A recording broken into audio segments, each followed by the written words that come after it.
Good afternoon and welcome back to DR Sports for another edition of the Saturday Football Show. It's Saturday, it's 2:30, you know exactly what time it is.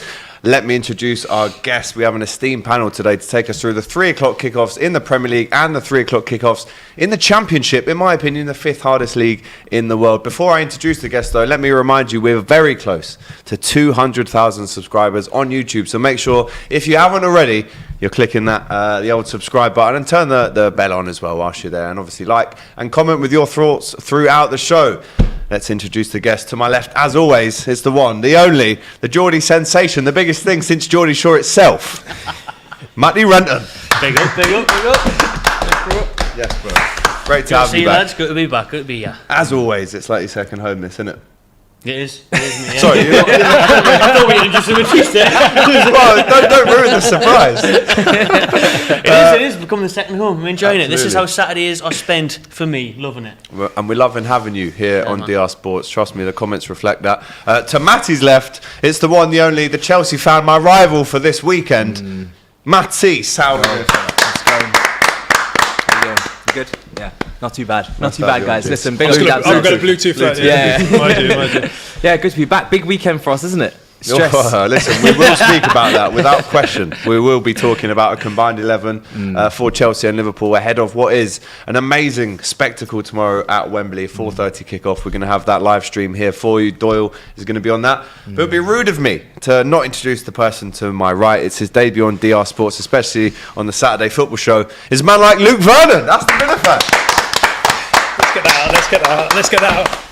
It's a bit cold in here, man, so that's why I got the jacket on. But Yeah, flex it. Yeah, I can flex it. Come on. Up the Villa. Luke is going to be paying a keen eye to the Villa. They're away at Brighton today. A big game for Stevie G's Villains. We're also looking at Manchester United. Watford kicks off at 3. Palace, Burnley.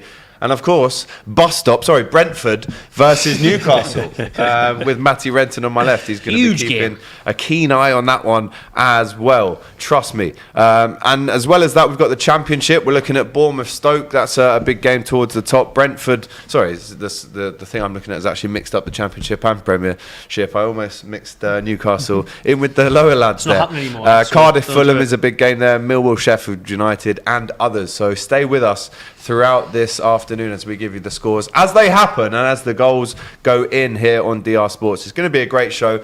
Let's get into one of our first topics of the day. I wanted to talk about the score that we've just witnessed. Tottenham winning 4-0 away from home at Ellen Road. Matty, I'm going to come to you first. That's an awful result for Leeds, but a great one for Newcastle. They just keep getting battered, Leeds. They just keep playing like they're playing five-a-side, man. Yeah. They're so open. Every time Spurs went forward, they had a one-on-one. They're just exposing the keeper. That game could have finished about 7-4. Leeds did have chances. Yeah. Did have chances, but it wouldn't have mattered because they still would have had 4 or 5 put past them. It just sums up Bielsa's Leeds. And when you're in a relegation battle, that is not how you play football. That is not how you manage games. And for me, as a Newcastle fan, I'm thankful, and I think they're very much in trouble. Very interesting. We will speak about Leeds a little later on, but I wanted to get into some of your comments. Big up to Peter Kipp, who says the best Saturday show on YouTube. Big up to you. Clement saying big up Alex, Matty and the crew. Big up AGT, the best host in the world, it says there. He's not lying, mate. He's not lying. Ilias. So, you might as well. I'd like to prove Photoshop that. Big up to you, Ilias. This is better than BT Sports, says Ilias. Big up. Of course it is. What is the panel thinking about Leeds then? Will they go down? Luke, I'm going to come to you actually. Will Leeds go down? I don't think so. No, I feel like Brentford are in more of a sticky situation than Leeds. Leeds will concede, but I feel like I said it earlier in the season. I feel like Brentford would go down, and I don't feel like they'll hold it up for the rest of the season. They had a great start to the season. Yeah, they did. And as did Leeds in their Premier League comeback last season. Everyone's giving them credit for finishing, was it 9th in the end last season? I think they finished. Yep. We're looking at Bielsa now, Matisse. I mean, he keeps up the tradition of having his translator do the dirty work for him, I guess, so he can't get in trouble himself. Yeah. But it's not looking good for Leeds right now. I mean, I was watching them at Anfield 6-0 on Wednesday and now 4-0 home defeat. It's for Leeds. It's typical, isn't it? They can't defend, and it's almost like they won't defend. They refuse to set up like a relegation candidate. They refuse to actually humble themselves and realize, listen, we need points. We're in a relegation scrap, and we're going to actually start trying to defend like competent teams here. But they're not doing that. They're doing the Derby County of '07 where they just leak goals for fun, and they're lucky Petrov isn't on the pitch to smash it past them from the halfway line. You know what I'm saying? Great goal. And Bielsa, you know when you're on the train and you haven't paid for your ticket, you just... That's Bielsa right now. He don't want this smoke. Do you know what I'm saying? He really doesn't. But listen, I think it's between Brentford and Leeds as well. I think Burnley will get out just fine, with Weghorst and a little bit more resilient. Newcastle, of course, the money team. Do you know what I'm saying? You'll be fine. Come on.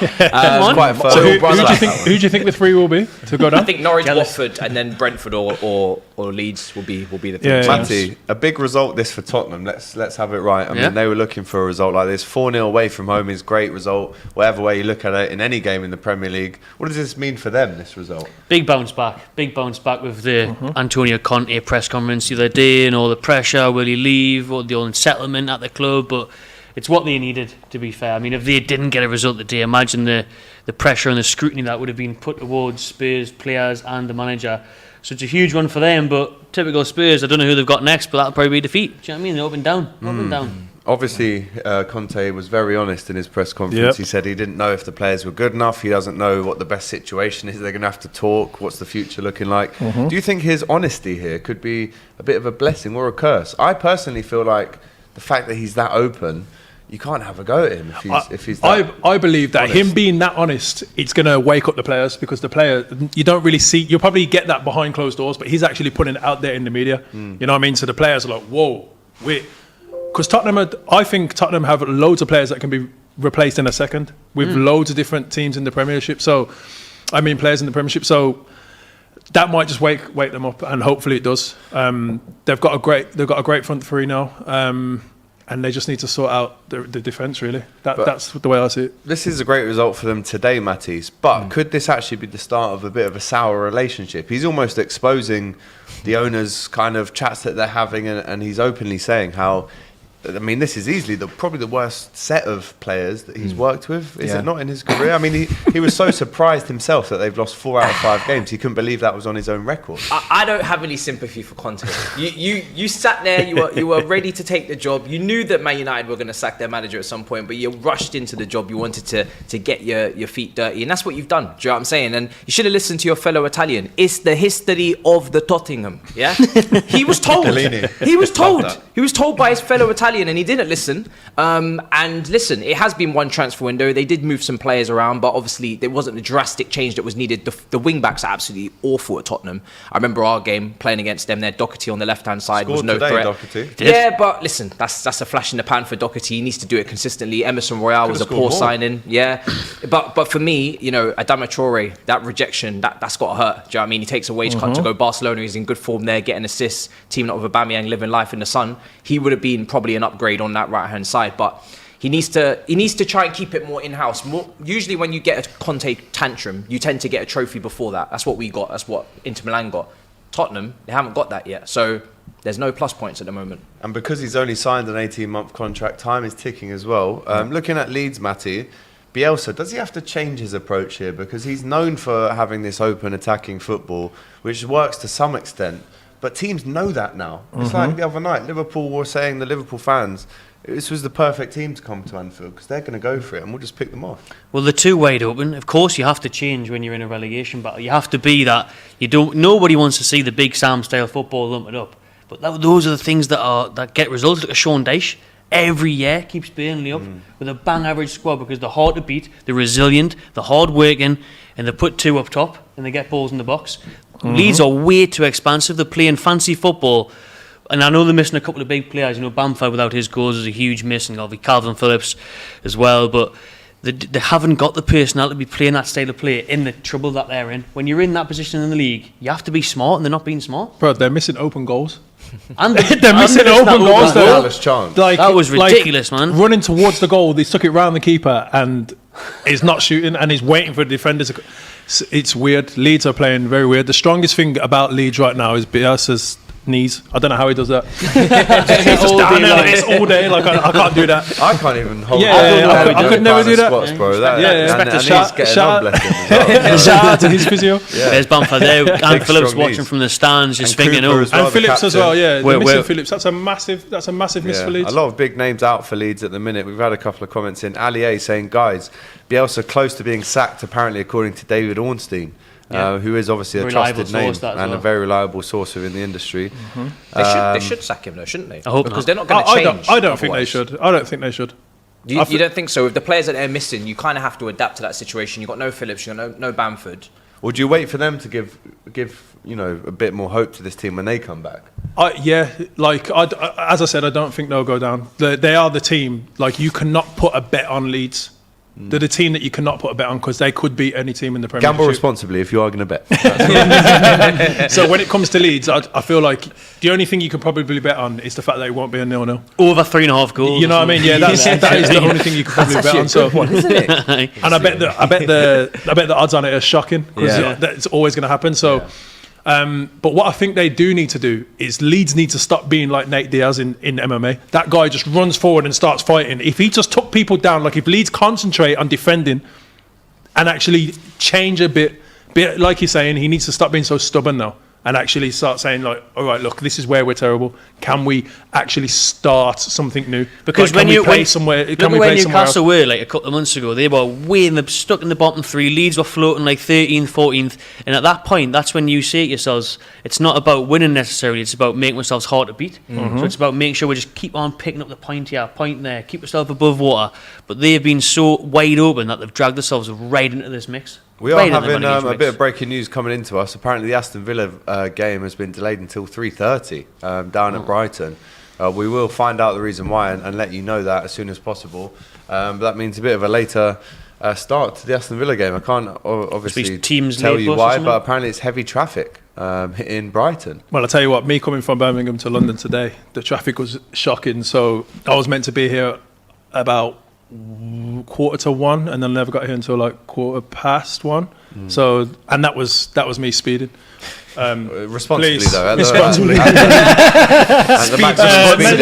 I say speeding, it's a bit of it's just slang in it. It's slang. It's not. It's not real. It's not real. What he means was he was going 70 miles an hour the full time on the motorway, which is of course the maximum speed limit on the hard shoulder. On the hard shoulder. Look, on his knees. I don't know how he does it. Unbelievable there, strength in the knees from Marcelo Bielsa. But yeah, unfortunately that's been pushed back for half an hour. Let's get into the lineups then, and then we will speak, of course, about Aston Villa and Stevie G, the Liverpool legend, if anything, in this situation. Love that. But let's get into some of the lineups. Matty, if you want to get some of them up for the 3 o'clock games, I'll just give you a couple of stats and figures before the Brentford-Newcastle game, just before it kicks off. Apparently the first time Brentford have hosted Newcastle in a top-flight match. All the 4 previous occasions have been in the second tier. Newcastle with 2 wins and Brentford with 2.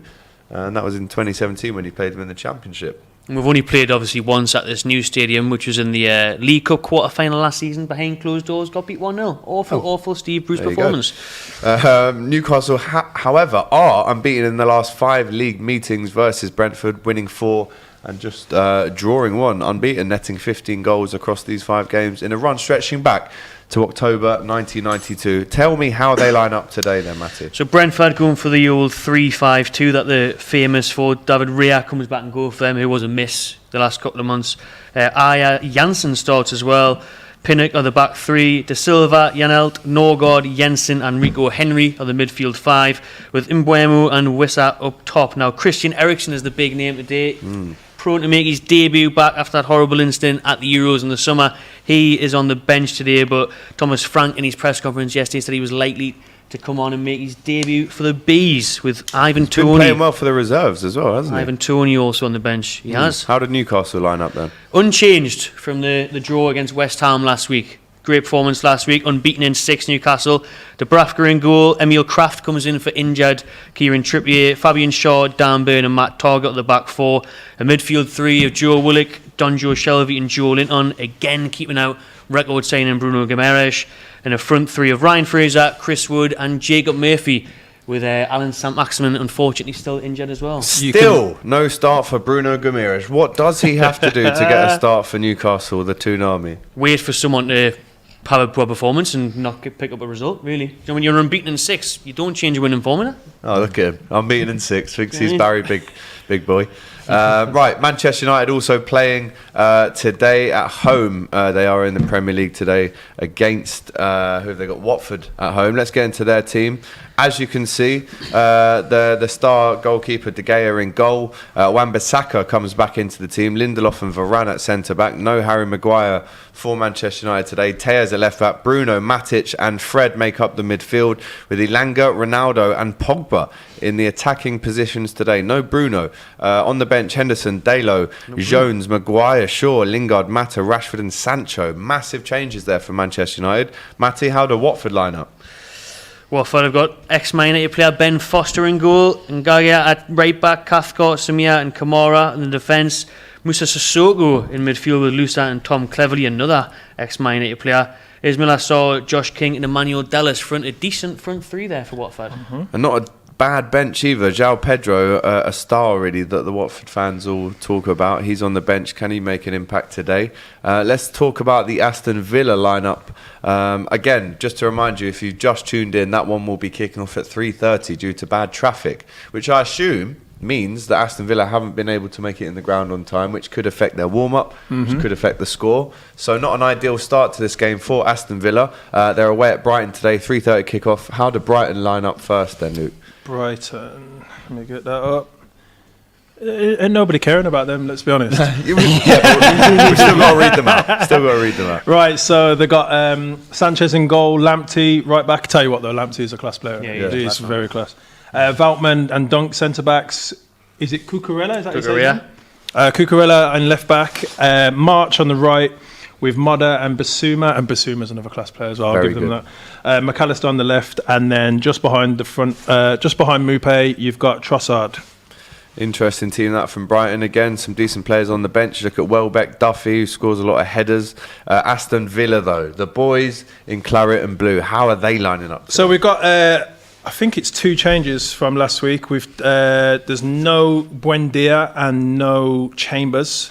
So we've got Martinez in goal, big Martinez, class keeper. Thank you, Arsenal. Thank you, Arsenal. We've got Matty Cash right back. Concer's back now after his ban from his red card. Tyrone Mings at centre back with Concert. Then we've got Luca Digne left back. McGinn, Douglas Luiz, and Jacob Ramsey in the centre.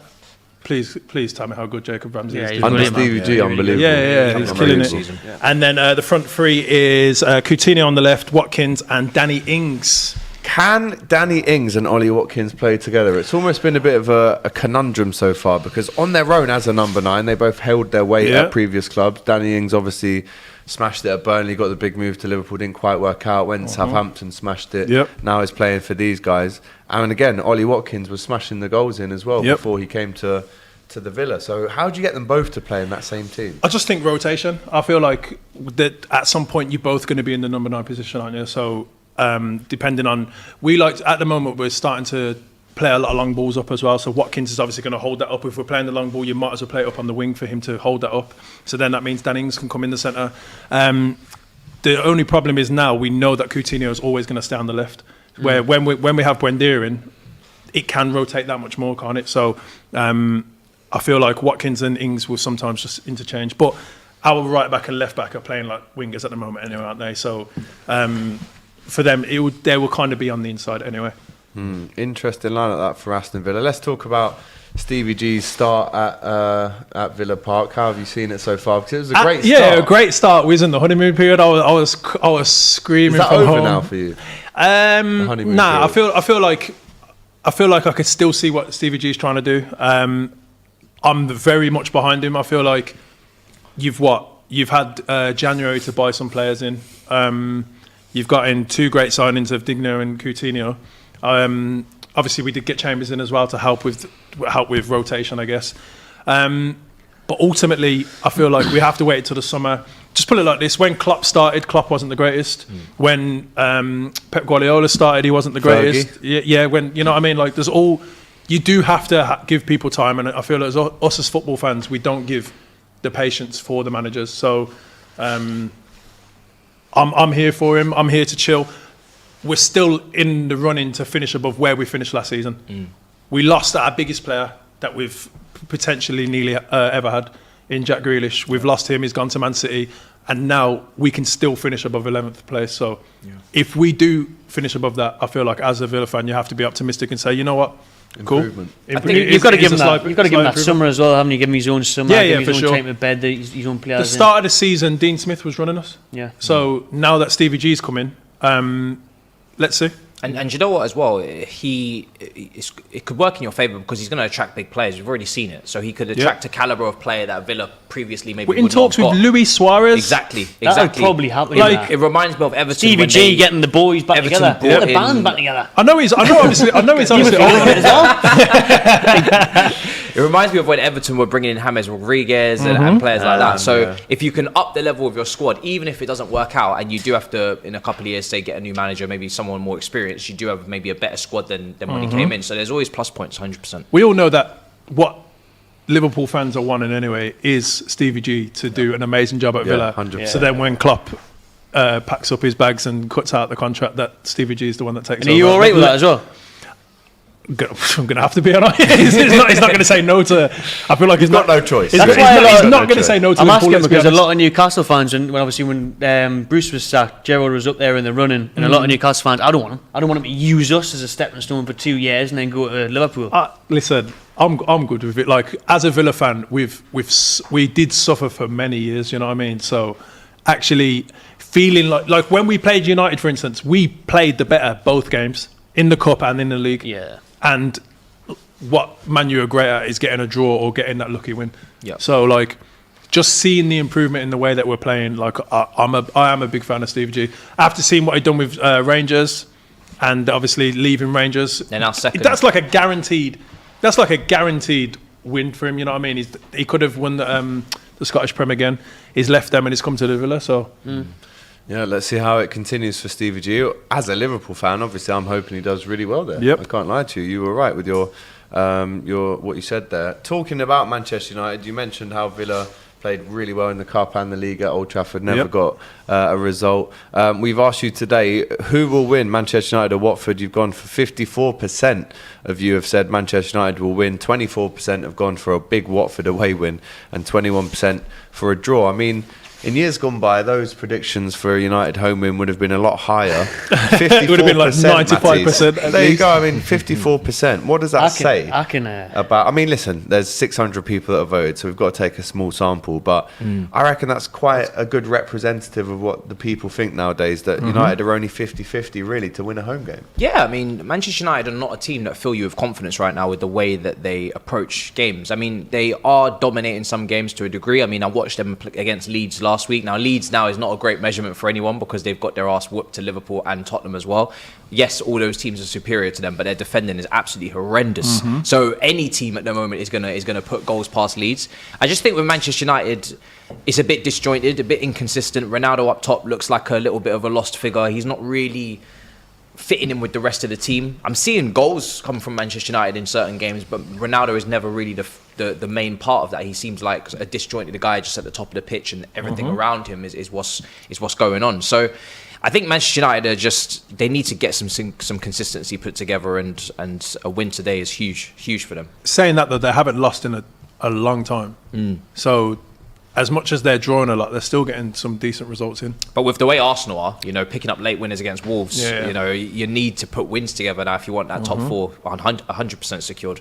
I just think it does say a lot though when that percentage, when they're at home at Old Trafford to a team in the bottom three, and it's that tight in a pool. Nobody's It's a bit scared. mad, isn't it? Nobody's Because scared of United. When you anymore. look at it, I think Watford with that front three of Dennis Saw and Josh King could cause them problems. There's no doubt about it. What was the score early in the season? 4-2. That's Ollie's last Yeah, game. yeah. Yeah. So listen, Watford's looking to do the double over them. Ben Foster come out, didn't he, and said like, "This is a result we can take." Yeah. Like nobody. Yeah.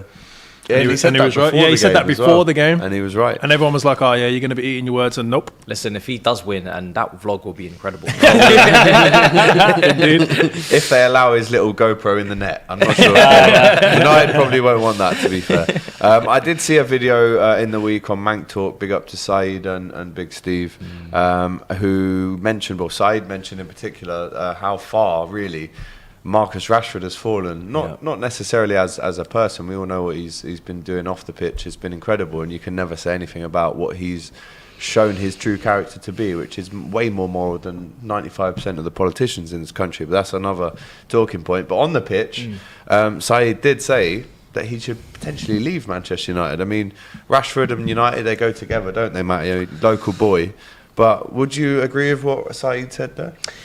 It's a tricky one. I mean, for me, it was 5-6 years ago on this day. I think it was Thursday when he scored his debut for Man U back in 2016, and he was just set the league and Europe on fire when he first burst onto the scene. He was unbelievable. But maybe it's one of them where maybe he does need a fresh start. Maybe he does need a change. But I don't know. I think if you get the right manager, and if they brought in the Poch or the Ten Hag and someone to work with him, put your shoulder over him, like sort him out, I think he could still do it at Man United. But who knows? There is most definitely a talent there. It's just about tuning it out. He's falling into that Pogba, Martial crop for me. That player that's been there for a while, hasn't really progressed. You know there's talent there, but where's the development? Where's the Luke the Shaw, Wan-Bissaka? Yeah, I think he needs a fresh start, to be honest. I really do. I think Manchester United is a big stage. We have to remember that. It's a very, very big stage for players to go and perform. We've seen many a time player go there. Di Maria, very talented players. It's just because it doesn't work out doesn't mean it won't work out somewhere else. But it is a bit of a melting pot at the moment. It is very, every manager just constantly sacking, going through different ideologies, different systems. I've said it before, Manchester United's team, they got good players, but they don't fit together. There's so many different systems going on there, so many different patterns of play that could be put together. A Van der Beek and a Wan-Bissaka don't go in the same team. That's an Ajax model with potentially a counter-attacking low block. Maguire the same to your Bruno Fernandes, to your Pogba. It's just a mess. So they need to get some sort of structure going forward in the summer, get a new manager in, obviously, and get that foundation going. But I don't think Rashford has to be a part of that. I think he can move on and try and kick on again. Let us know in the comments if you agree or if you disagree. Rashford leaving United in the summer, would it be better for his career? I would personally argue that I think Cristiano Ronaldo being there definitely halts his potential somewhat, because this is the age where he's supposed to be the main man, playing every single week in, week out. We know his favourite position is as a number 9, but he can't play there because Ronaldo's there. And you can't not play Ronaldo. And we want to see him kick on for his England future as well. Yeah. Do you know what I mean? Some big tournaments coming up. We want to see him starting and scoring every week. And the way that Ilanga's playing right now, like, there's keeping him out the team. Yeah, it makes sense for him to be on the road. Like, there's not. I know you just paid big money for Sancho, but realistically, he scored 2 deflected goals and made a couple assists. Like, who are you putting in? Who are you putting Rashford over at the moment? Because at the moment, he's not performing. He is seriously not performing. And the other players that you mentioned, like Pogba, Martial. Martial. Like these, Pogba, for instance, that you put him in that France team, and he looks like the best player on the pitch. Yeah. But it's because he's got the best centre defensive mid next to him. Yeah. Shout out to Kante. Yeah, I think. Well, not Fabinho. You're mad. Nah. Can't 5 goals in 8 games. Nah, Listen, goals. We're talking the centre defensive but mid. Liverpool have got the best centre back in the world. Would you would pick Fabinho over Kante? Hey, listen. Great lineup for that. Actually, we've got a combined lineup coming up very soon. So just hold your breath there. You just reminded me that we are going to get into that very soon. This set if anyone picks anyone over Kante. We'll have a good debate over that. Don't worry about that. Right, guys, the 3 o'clock kickoffs in the Premier League have kicked off. Brentford 0-0 at Newcastle. At the Brentford Community Stadium, very original name. And 0-0 Crystal Palace, Burnley. 0-0 Manchester United, Watford as well. Remember, Birmingham, Aston Villa. Don't disrespect me like that. Don't disrespect me like that ever again in your whole entire life. That's not happened for a while, has it? You've got to pretend especially you're watching the day, mate. You're watching the throwback. You Hands two up, need team. new rivals, honestly. Hands I'm up, telling you. Brighton, Hove Albion versus Aston Villa. Late kickoff. That's a 3:30 kickoff. Let's also get into the lineup quickly. We know it's kicked off just now, but Crystal Palace, Burnley, how do they line up, Matty? Yeah, the last of the 3 o'clock set of fixtures there. Butland in goal for Palace. Klein, Anderson, Mark Guillet, I'm not sure how to say that, number 6. Go here, yeah. For Palace. Mitchell at left back as well, having a good season. Conor Gallagher, he having an even better season at Palace, on loan from Chelsea. Milovic, MacArthur complete that midfield with Olise, Zaha and Jeffrey Schlupp up top. So exciting front 3 for Palace. And now for Burnley, who are looking for 3 wins in a row to try and get them out the relegation zone today. Come on, Sean Dyche! Depending on other results. God bless that, please. Nick Pope in net for Burnley. Roberts, Tarkowski, Ben Mee, who scored the other night, of course, against Spurs, with Eric Peters at the back. Aaron Lennon, Jack Cork, Brownhill and Dwight McNeil in midfield, with Rodriguez up top with big Wout Weghorst. 6'6", Weghorst, looking for another goal back-to-back. And no Cornet there as well. No, Corney's still injured, yeah. He's on the bench, so he's... Getting back, and once he's back, it's going to be a big lift for Burnley. I do think they'll come out of that scrap. They've got too many good players: McNeil, Weghorst, Cornet. When they're all on song, that's a very dangerous attack. And could Cornet and Weghorst form a kind of big man, little man partnership? We've seen. I mean, is that still a thing these days? We've seen it in the past with Crouch and Defoe for England. We've seen it with Carroll and Suarez. Was it? Carroll and Suarez for Liverpool. Yeah, but Suarez is very successful. Suarez He's 5'11". It wasn't lopsided at all. 5'11". pesky and Owen. Let us know. Actually, that's a great shout. Let us know. Actually, famous big man and little man striker combinations. I want to hear some throwbacks from the 90s. That's what I'm looking for. Shola Amiobi, Craig Bellamy. Good shout. Good times. Not bad. Good times. You're looking at John me that... Carew and and Gabriel Malo. That was just that's just off the There dome. we go. Yeah, good Yeah, big John Carew, man. 08-09, great player. Oh, I haven't done the As we've seen already, those games in the Championship have also kicked off at 3 o'clock. We'll let you know how they go. Last week, there was a lot going on in the Championship, but not so much in the Premier League. It took us until about 40 minutes to get second a goal. half were lit though. The second halves were great, but the first 2 goals that we saw last week were both from Burnley in the first half. Hope that's not the case today. I mean, respect to Burnley, they're on a bit of a run, but let's try and get some goals flying in the Premier League to make this Saturday football show even more interesting than it already is. Big up to Alier, who asks Alex, Ramsey or Bellingham, who is the better player?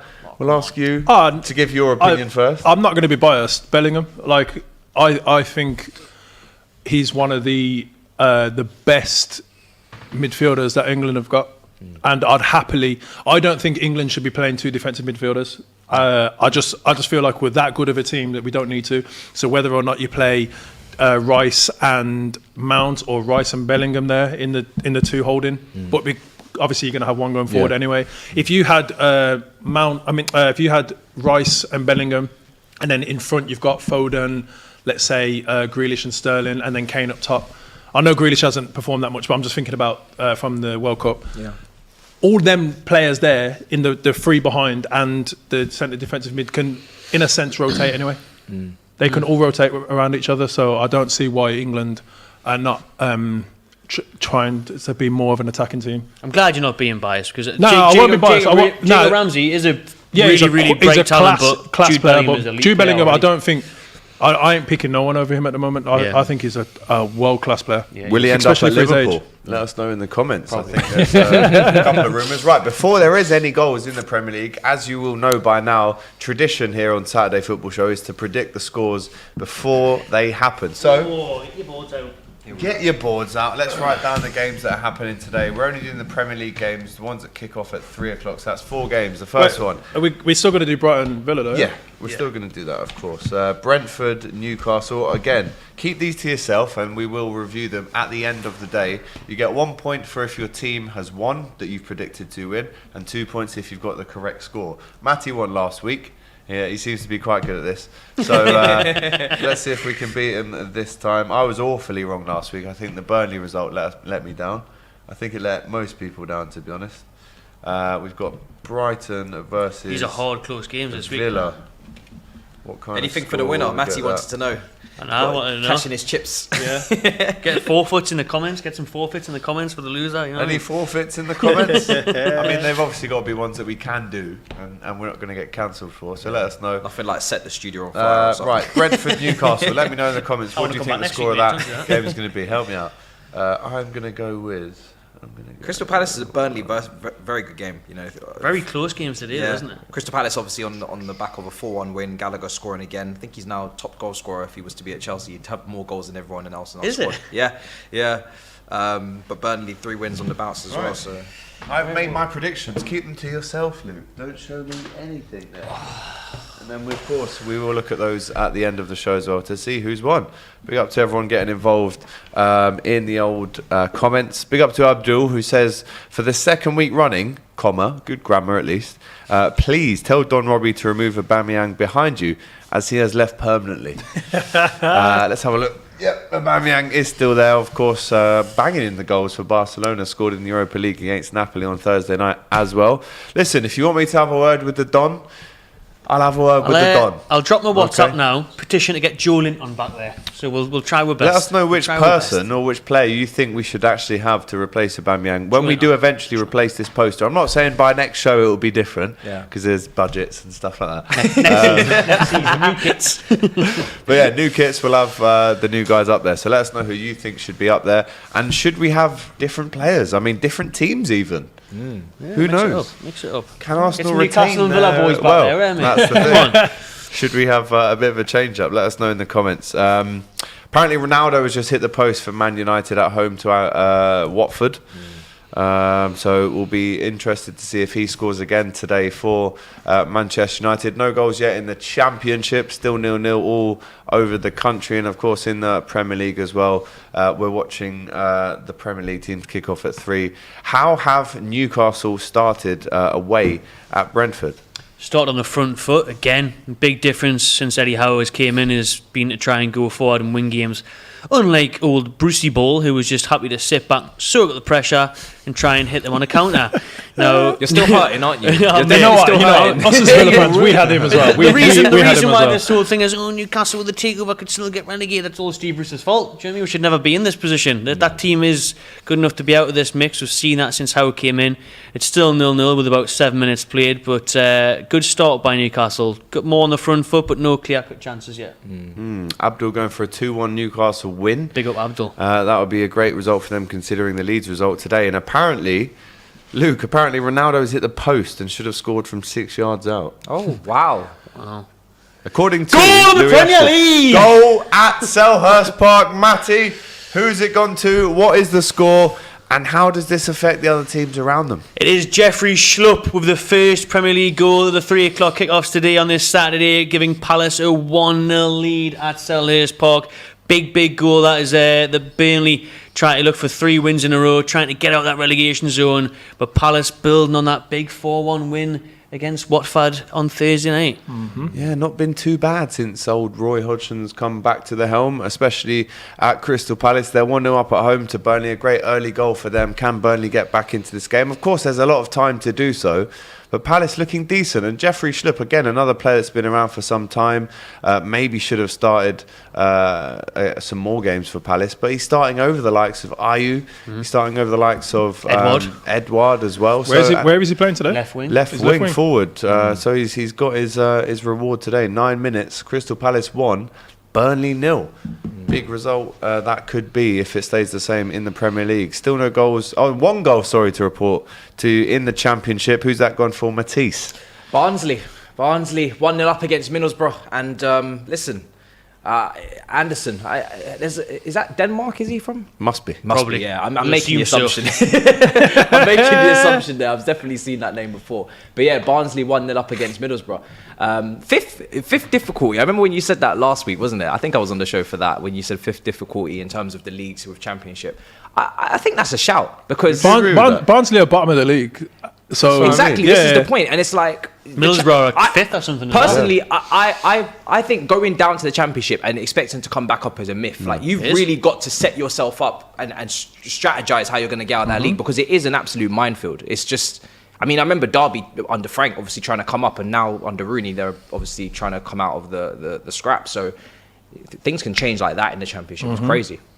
The kings of the Championship. There's a possible red card at Brentford. Yeah, VAR check. There's been a red card. Mike Dean goes to the monitor and gives the red card Josh De Silva has been sent off for Brentford in the opening 10 minutes Kicking at off home to today, Newcastle. I'm just checking my Get in, scores, man. Let's go. Let's go. Newcastle against 10 men. That's what I like to see, baby. Only Burn 10 again, minutes baby. in. It's a Only good 10 start. minutes in, and Newcastle are playing against 10 men. Let's have another look at that tackle. Oh, it's on Matty target. It's high. Let's see if that's... Oh, what's a leg breaker? My goodness. That is dangerous. My goodness. That is awful. Shout out to Matty Target though. Yeah, Aston big up Villa. Target, Yeah, yes. big up That is Great Target. save. awful from Josh De Silva. Gives the referee absolutely no room to make any other call apart from the right one, which is a red card.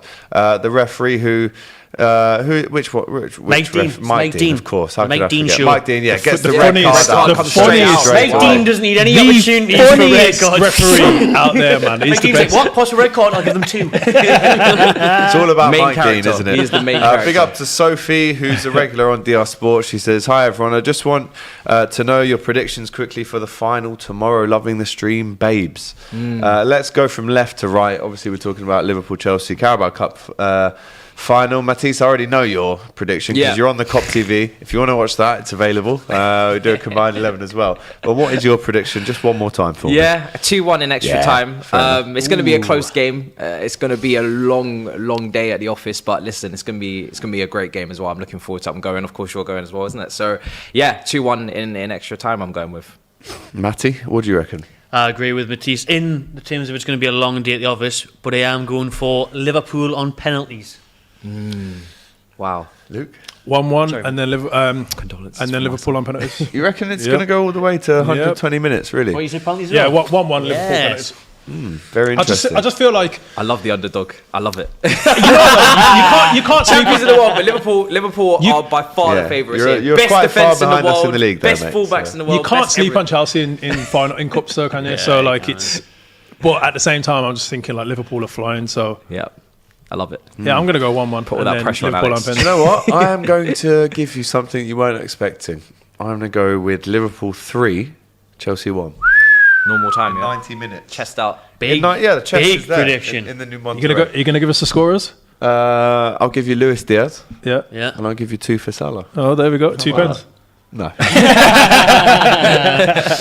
Oh, goodness me. Do you know what? There only are 2 first pens in months. We got one against Aston Villa as well, to be fair. at the Liverpool. All So, right, mate. Shelby We've actually is had the taking- most against us. So. Shelby is taking the free kick here for Newcastle of what Matty Target won due to the selling off Silva. He steps up and it's Ooh, Saved is by he the keeper. captain while comfortable Trippier's save. out, is he? Yeah, he is. Yeah, He is. Shelby. Big John Joe. Lascelles Oh, is on the armband. bench again. Yes. Lascelles, who was Interesting. captain, is on the bench. Just Trying to get going in. quickly back to that Carabao Cup final tomorrow. Don't forget, we've got a massive watch along here on DR Sports. We're going to have Lewis representing Chelsea. And of course, my brother, Zoyle, Freestyle DM, hosting. Looking forward to watching that one. It's going to be a fantastic watch. So make sure you do stick around on DR Sports for the whole weekend. We've got you covered, whatever sporting event you're going to watch, essentially. Big up to everyone getting involved in the comments. Chelsea will be back to selling their ground for £1, says Jake Snacks 11. Matisse, how do you react to that? Oh, listen, Chelsea have come a long way since those days. So listen, if we have to find a new buyer, I think we'll be just fine. You know, we've established ourselves. We're a little bit more, I hope, sustainable now. We don't really tend to splash. We tend to balance the books. We do sell a lot to buy, but I think we'll be just fine.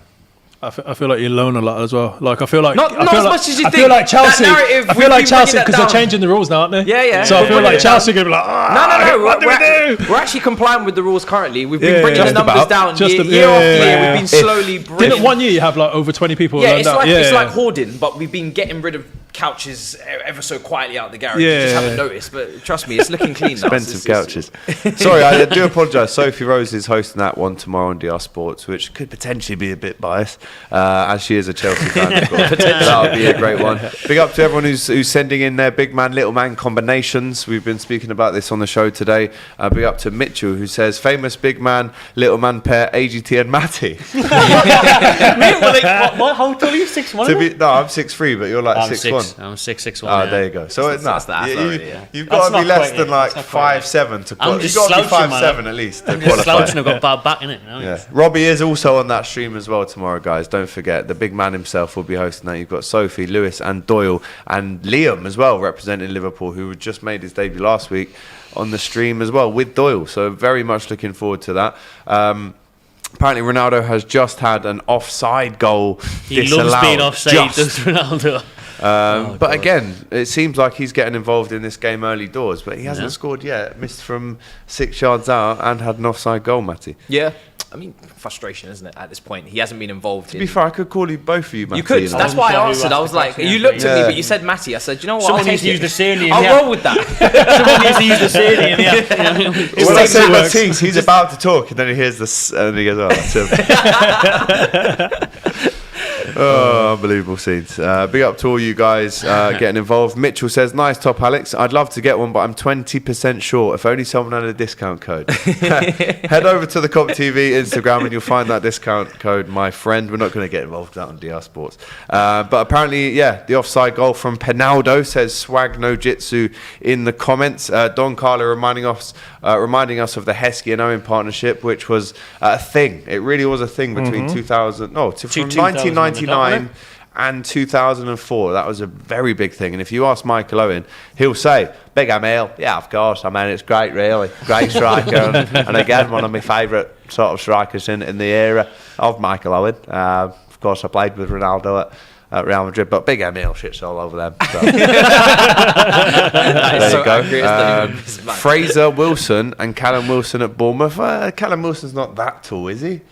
Nah, he's Oh, not. Ryan Fraser Callum is Wilson's very small. small though. Ryan Fraser Yeah, is very very, small. Ryan very Fraser small. and Callum Wilson, did they really play in the front? Yeah, I was going to say, Nah, isn't Fraser a Well, winger? Yeah. Louis Yeah, Ashton yeah, says yeah. it, so blame him if anything. not gonna come, I'm afraid. Giroud and Alexis, says Abdul at Arsenal. Giroud Alexis 6'4". Winger. Alexis was on the wing, though. He's on the again. wing. Yeah. Yeah. Again, he was on the wing. We're Guys, looking for a you guys- number 9, number 10 out-and-out partnership. Yeah, to we're be looking honest. for. We're going to go early 2000s because that was the formation, wasn't it? You know, I mean, that's what you need. Who else to can do we that. throw in there from our knowledge?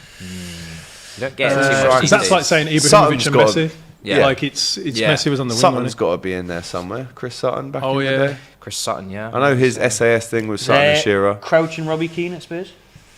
Yeah, he? It's Crouch Or with anyone, Defoe. let's be honest. Crouch with anyone, Crouch, isn't it? Yeah. You could be 6 foot and you'd still be Who, the Crouch and Cameron Jones. Michael Owen. Oh, God. Joe Hunter, Vardy and David Nugent. We're reaching now. That is a reach. That is not. There's no who- way. Who's even Nugent- taller? Vardy's Oh. 5'10", Nugent's 5'8", or there's no way I'm No. having that. Oh, here's a great one. What a shout this is from JB. Let's have it. Niall Quinn and Kevin Phillips. Oh, yeah. There you There go. we go. Early there we go. 2000s at There we go. Sunderland. That's a great shout. Kevin Phillips, guys, just in case you didn't know, you won't want to hear this. 31 goals in the 2000-2001 season. He was unbelievable. For Sorry, 99 to 2000, I should say. Nice bloke as well. Interviewed him last Yeah. month for the thingy, but yeah, manager of South the Shields thingy. now. Didn't want to name drop there. He's a so- manager of Just gonna say South something. Shields, is he? But yeah, he's Kevin managing Phillips. South Shields non-league team up north. Yeah, Kevin Wow, Phillips. played for a lot of teams. He did. Very well Scored a travelled lot of striker, goals. Kevin Phillips. Definitely. sure. Still no goals yet in the Championship to report on. We've already given you the one goal that's gone in there, but in the Premier League, it's still 1-0 Crystal Palace at home to Burnley. Zola and Hasselbank. It's a good shout. Yeah, it's a that good can shout. work, that can work. It's a I good do shout. like that one. It's a good shout. We've had And that's Balotelli and because Aguero. that's because Zola's so small though. Because Hasselbank You know, we're going to do the crouch thing. Whoever Zola played yeah. with was like, Again, Zola 5'7" at a push on a good day. yeah, good. Big studs. In Hills. Anelka and Gota, says Ashley. That's a bit of a reach again. I don't Gota think wasn't either of that them. small. They Anelka were both wasn't that medium short. height. No, I was Exactly. I was going to throw in Anelka and Drogba, but Anelka's not They're really both short. medium height, I would say. We've had some predictions in for the Aston Villa game, which doesn't kick off until another 10 minutes. That's a half an hour delay on that one because of traffic, apparently, in the south coast. Aston Villa, 43%, according to our viewers here, are likely to win. Brighton, 29%, and a draw at 27%. Come on, you viewers, love you guys. Come on, Villa. Big game this for Villa. What No, it do you is. reckon the score? I know you actually. I'm not going to ask you for your score prediction because I know you've written it down. Mm-hmm. But this is the kind of game that in and around you have to win because let's not forget Brighton have pulled off some massive results this season as well. I feel like it's going to be. I feel like it's going to be a good game anyway. It's going to be end to end. It's going to involve a lot of the right back and left back. So you've got Lamptey on one side, and he's obviously going to be against Luca Digne, who doesn't defend us a lot. So and then on the other side we've got Matty Cash versus Cucurella, and he doesn't defend a lot as well. So I feel like it's going to be an attack of the right backs and the left backs. Yeah. Interesting to see where that battle today is won and lost. We've had some more comments, to be fair. Campbell and Wrighty for Arsenal back in the day. Carnu and Wiltord. Oh, that's a good Fab one. night. That's a good one, isn't it? Yeah, but Henry was the main guy, so you can't give me them as a 2 because they're playing. Both of them are playing second and third fiddle to Thierry Henry in that team. Carnu and I'm not Defoe having at Portsmouth. How about that? Carnu, that's a great shout. Carnu There we go. and Defoe. Crouch and Defoe at Portsmouth. Yeah, literally wherever Crouch went. everywhere. Yeah, but Defoe went wherever Defoe went everywhere. Harry was on the phone. Harry read that. Didn't Defoe the other day say that was his best? Yeah, Cranshaw. Yeah, Harry Redknapp had Cranshaw, Defoe, Crouch, just going with him everywhere. Yeah. Just dragging them wherever he went. It was ridiculous. Alan It was Smith mad. and Ian Wright again at Arsenal. Chris Sutton and Henrik Larsson for Celtic. Who did Darius of Basel used to play up front with? Villa. Yeah. Aston Villa was Man Angel? City also. Juan Pablo Angel, Barros. Aye, Barros then? Fancy He that. was, yeah, bro, but he he wasn't weren't like tall. that. He was Well, five- Vassell at Man 5'9". City. Who was he at Man City with Vassell? Fowler, Macken, John Macken and Fowler up top. Because Vassell was a small guy. Yeah. Little. Pretty small. Well, it was like Owen and Heskey for England and Liverpool. It just worked to whatever Back level. in the good days of City. wasn't People are it? saying Loved it. Cole and York. Yeah. They were a great partnership, but again, they were both average sizes. Aren't they like the same height? Exactly. Cool, probably a little bit smaller. but Costa nothing and in it. Hazard. No, I'm not having that Who in the either. who now? I'm not having that. The Like people are Hazard, that's reaching not now. They're even going to say striker. Bill and Ben from the Sunday League I pub just team in did a 30 years minute. Bloody hell. Costa and Hazard, not having that. Gerrard and Torres, not having that. People say Definitely. Cucurella and Dzeko and Mopai. Silva, again, not having Doesn't that. count. Carew and Young. I feel like No, I'm not. you gotta go. Benteke You just, and Putting Weimann everyone who's in the team. yeah, that could work. Yeah, Benteke and Weidman. at the Villa. And take him Weimann. Yeah, yeah. Weimann, yeah. Well, That can At work. the Villa. Weimann. Did Weimann start a lot for Villa? Yeah, it did. Yeah. That one season, it was near enough them too. But then it just depended if we was playing a 4-3-3 or 4-4-2. Yeah. The game changed when. Benteke was really good Who was at it Villa. that changed? It was a Mourinho. That kind of changed to 4-4-2 and started doing 4-2-3-1 in the Prem. Yeah. It was. I think it was Mourinho. Mourinho Wasn't it? was doing a lot of 4-3-3. Yeah. With the two wingers, Duff and Robin. But Because it was like when Leicester won the league with the 4-4-2, everyone was like, "Whoa!" yeah, no one copied them though. No one copied. They Oh were wait, like, there. Who was up front with? Oh no, it was who was up front with Vardy that season? What's his name again? Yoa. No. He kind of. yeah, but the he other came one. off the Japanese bench like an fella. Yeah, impact. what was his name? Impact. Ozaki. Okazaki. Yeah. Okazaki, yes, that's it. Yeah. But Yeah, but Vardy's no, I'm not that going for the tall. height. I'm not going Oh, for the not height. for the height, yeah, I was but going more for with the 4-4-2. What's his name? Iowa. You are. Yeah, I was going But he for was Iowa. off the he was off the bench, Yeah, yeah, Argentinian yeah. And I had striker. that Slimani done as well. He used to. Oh, go- yeah. He was tall. He was He a came header. in Yeah, Newcastle. he Yeah, was. Dead player. I think he's Algerian. Yes, he's Algerian. he is. Yeah. Okazaki, yeah. Thank you for letting us know in the comments. Jan Koller and Rosicky at Dortmund. Do you remember Jan Koller? Yes, the Czech Republic striker. Yeah. Yeah, used to bang the goals in. Was Rosicky playing that high up back then? What was Again, these are reaching. These are. What was his name? Karen for, Suarez, um, Lampard. what What was his name for Midfielder. Swansea that had that great Michu? Michu and throwing was it Scott Routledge? Sinclair. Was it? No, was Routledge Routledge playing was up more top of a with him? winger. No, he's Leon more Britton. Leon Britton. That was a good Small. Swansea team as well. John Joe Shelby, back when they used to play some decent football. But Villa is the team I always go back to under Martin O'Neill. That team. Oh yeah, That was- class. Someone's just said Lord Bentner and Walcott. That is something That I is can't hilarious. entertain. Shamak as well. I Throw would him not in. live Lord, with that. Shamak's awful. Lord. About Lord. Lord Yeah, Bentner. that Villa team. Yeah. That like obviously we did lose a lot of the players. We lost Ashley Young. Yeah. We lost Came back Milner, though. Gareth Barry. Gareth Barry. Yeah. But that team was great, man. Like that was Brad Friedel a goal. good. They were the good days of supporting Villa. Should have And made then- top four, but you couldn't. You always Yeah. tried to make top four, isn't it? It's unfortunate. It's a very good team, though. And then from there, from Martin O'Neill not being given the green light to keep the players, and Yeah. had to sell them.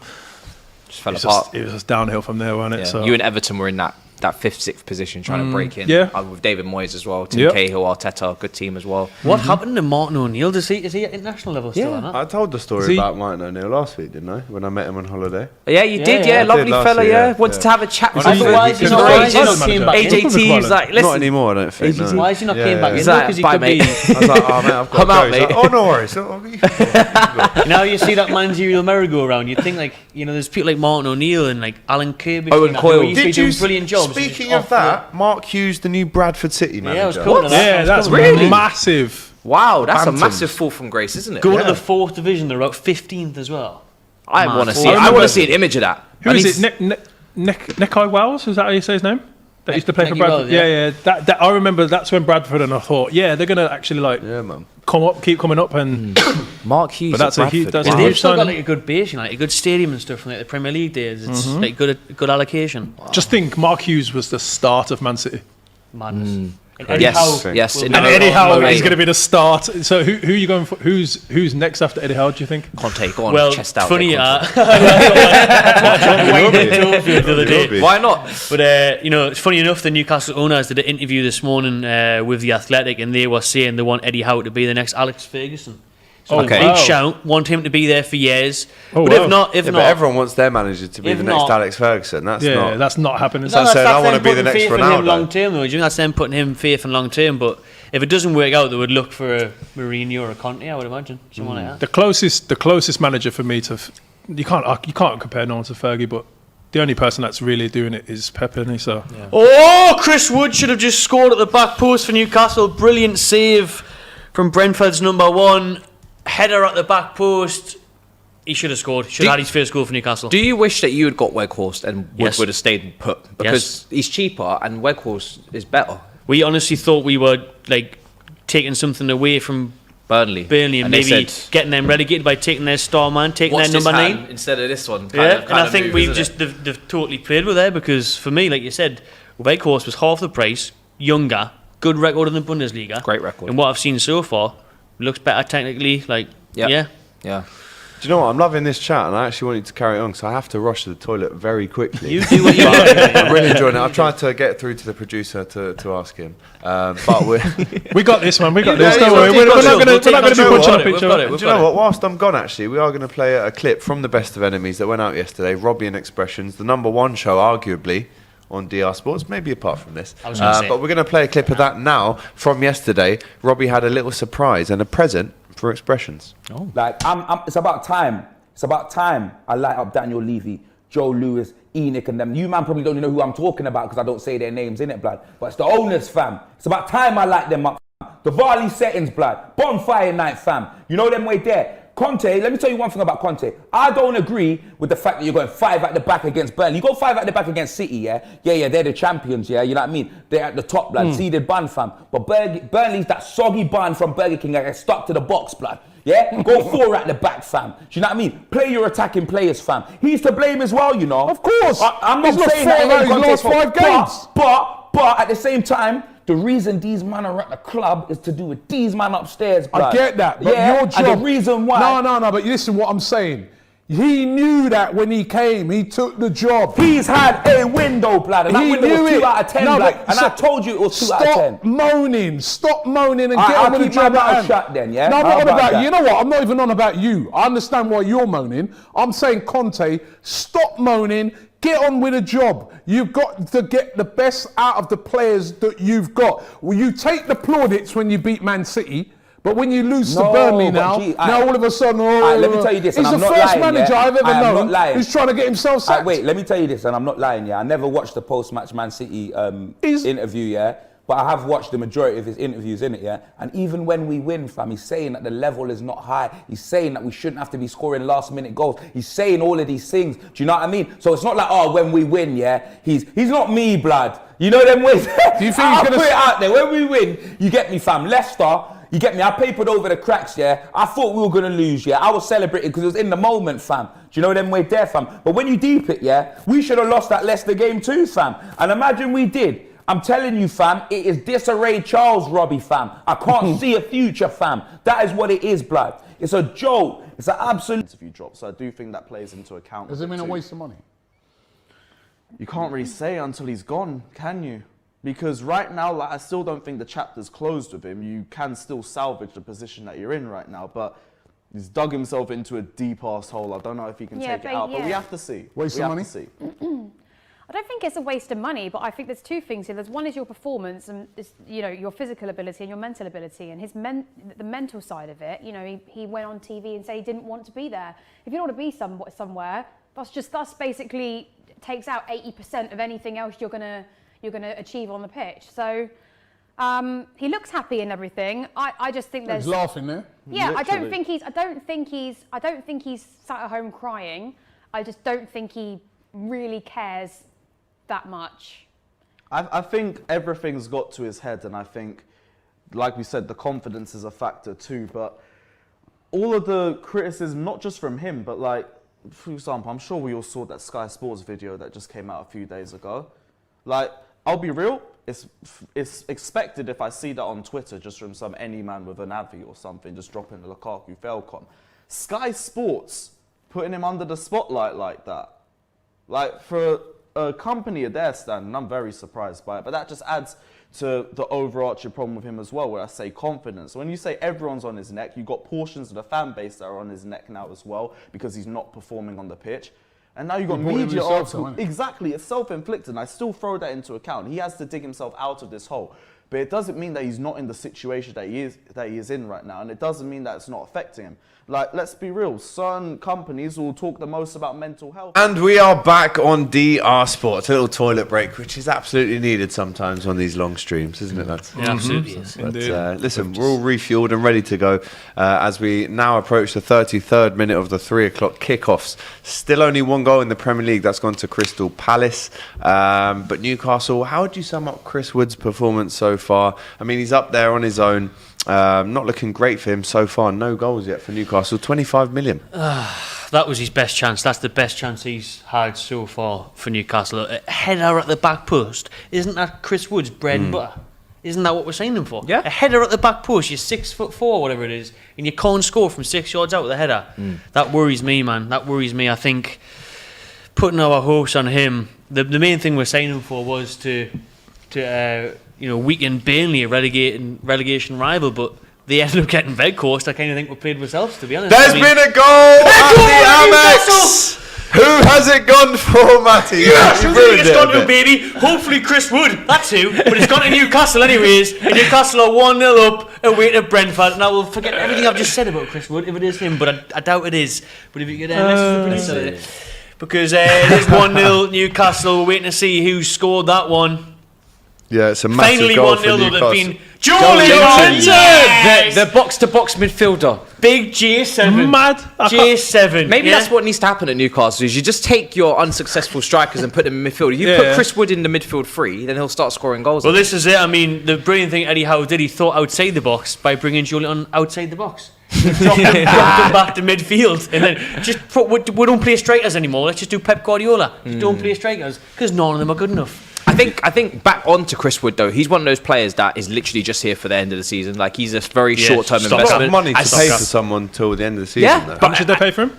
25. Yeah, but come on, that's like pocket change to Newcastle. I know at it the is, moment. bro. Like, they're just going to be buying whoever they want to Yeah, buy. I know it is, but at the same time, you might as well get Ronaldo on 25 mil a season and pay him that. Yeah, because as soon as the summer comes, he's out that team. Yeah, I was thinking, like, Yeah, are you happy? 100%. Do you actually want like a big-headed striker for Newcastle? Nah, that's not the way we want to play football. Especially either. Eddie Howe as well. Like, It was the only reason it happened, is because Trippier has the same agent as Chris Wood, and he said, look, you can have. I know you're struggling to sign all these players because everyone's trying to put the Newcastle tax on there. We're trying to sign a couple of players from League 1 and they were just charging ridiculous money. So he said, look, I've got Chris Wood, Premier League proven, scores double figures. You're weak in a relegation rival if you sign him. They just got totally mugged off by Trippier's agent, who represents Chris Wood, to sign him. Yep. And what he's been good at, he's been good at winning the aerial duels and linking up play and all that, but he still hasn't scored. Missed a sitter earlier on, like, for the money, like we said, 25 million. Yeah. We should have just looked at Weghorst. And really, you've actually made Burnley better. So you spent money on Wood, but you've actually made, because Burnley would have never signed Weghorst if you'd never taken Wood. So you've actually strengthened your relegation rival. I think both of you will escape. Anyway. So I think so as well. Yeah. Definitely a massive goal for Newcastle against Brentford. We saw the Newcastle fans earlier on this morning, Matty. They were enjoying themselves on what I believe, I've been on them myself, a booze cruise through the River Thames. On the River Thames, on the old booze cruise there, a boat from near Embankment Tube Station there, along the River Thames to Brentford. Lovely scenes. Thousands of Geordies enjoying the drink on this fine Saturday and enjoying now being 14th in the Premier League. Wow. I can just in the envision Premier that. League. We've just seen the live table. That goal from Joel Linton takes Newcastle up to 14th. Yeah. Relegation battle where? 14th Can't down see to it. 14th down to like I'm looking. 17th It's was not about. there. It's like where is 5 it? points. Yeah, it's 5 points gap. 5 So points, yeah, mate, yeah. it's very easy. 5 points, but with it's tight down there, man. 5 points with 2 games in hand on Brentford as well, who now dropped to 15th. This is what I said at the start of the show. I feel like Brentford are in trouble. I feel like they could literally go down. And they're not a massive club. No.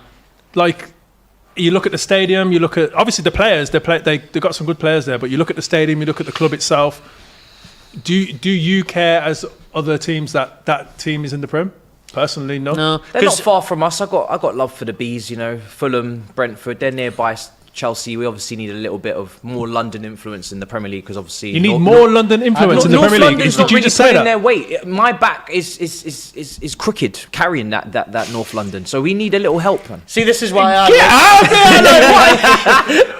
Wow. I like the Premier League to be represented by all the country. Like, there's too many teams in London, man. You got your Fulham will probably come back up. There's another one. Fulham will always come back up. You know like Fulham will come up, then go down, then Norwich come up, and like it's just like so that's what it is every year. Fulham and Norwich are switching. If you look at who could go down, I wouldn't be against Burnley going down. By the way, not a fan of Burnley. But are you a fan of Sean Dyche? But no. You're not? Nah, can't stand him. Brexit football, man. This is 1984. Come on. We'll get away with it. Get away with it. He keeps the league. He keeps everything balanced in the Prem. You know, yeah. He's his some interviews. versatility. His interviews, the football, like you. It's like, remember when they used to talk about the rainy day at Stoke? Yeah. Like now that's Burnley. Yeah, that's going out in a t-shirt in the snow. Have you been away there, Burnley? Yeah. Which not Awful. to Burnley. You can tell because it's absolute shit.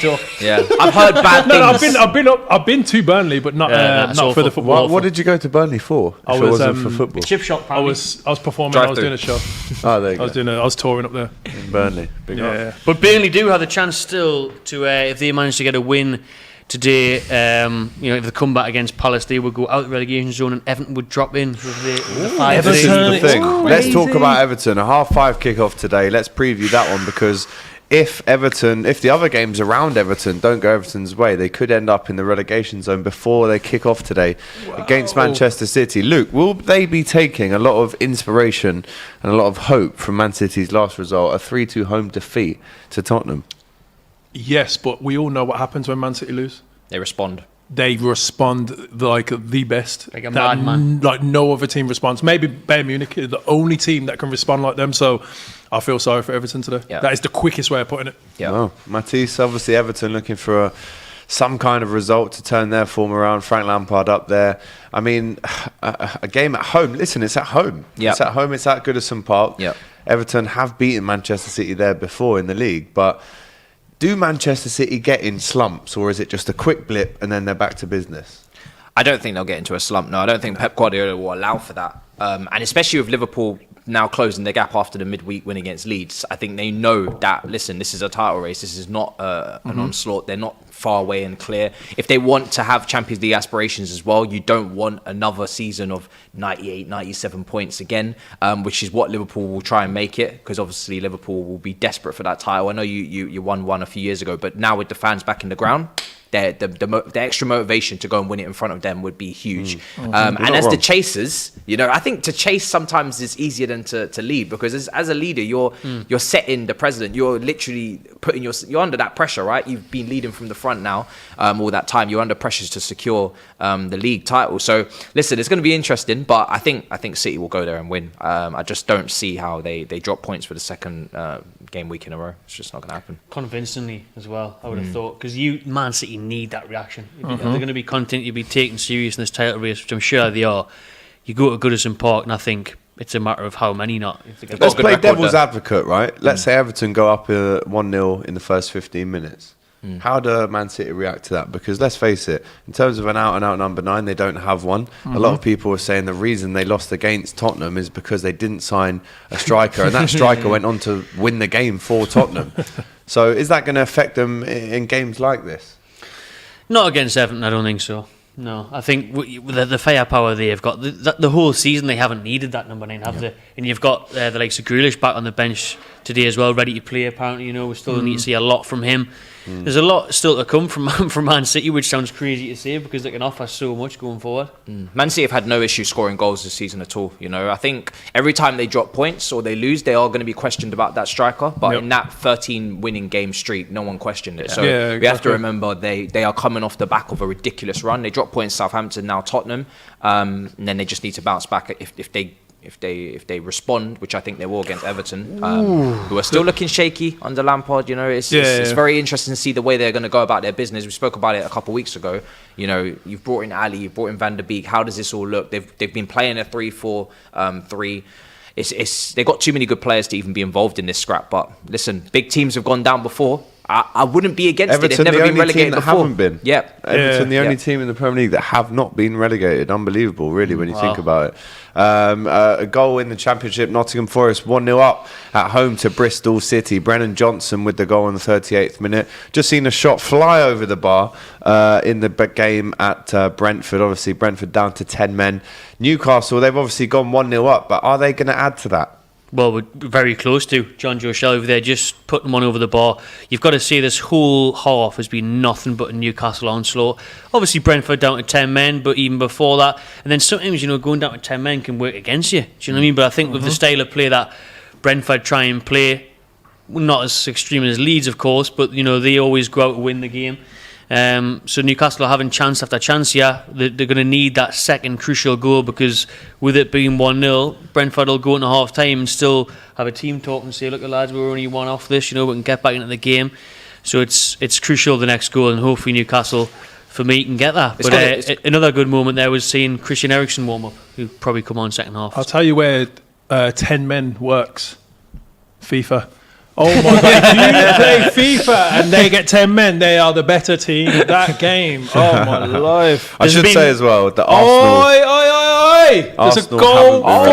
Alexandra... No, who do you think has scored? Who do you think he scored for Fulham? Fulham? But you know, let's have a conversation about this, right? Because this guy irks me. He really does, Mitrovic, because he's a fraud, really. Yeah, by the way, Mitrovic has scored. So you know, big away goal for Fulham at Cardiff. He scores and he's broken all records after Tony's gone and broken those incredible back-to-back seasons in terms of goal scoring in the Championship. I'm actually surprised it was only around 32, considering they play 46 games. But listen, Messi's never touched that league. Yeah, but because it's the fifth hardest league, isn't it? Yeah, exactly. So there you go. But Mitrovic, when he comes up to the Premier League, I'm still not confident, even after all this, that he's going to come up here and do the business. I just think when his game translates to the Premier League, I don't think it translates well. Obviously, you'll know about that as well. Yeah, he was very young at us, but I agree with what you're saying. I think if he stays at Fulham and they come up, which looks very likely, then I don't think he will do that well. But if he's signed for a Villa or a Leicester or maybe Newcastle again, I think he would do well. Do you think so? I think he'd do better than Chris Wood. He needs to not be in that relegation battle. He needs to not be fighting, because if Fulham come up, we all know they're going to be fighting every single week to try and stay up. Less if he chances. signs 2-0 Newcastle, baby! Massive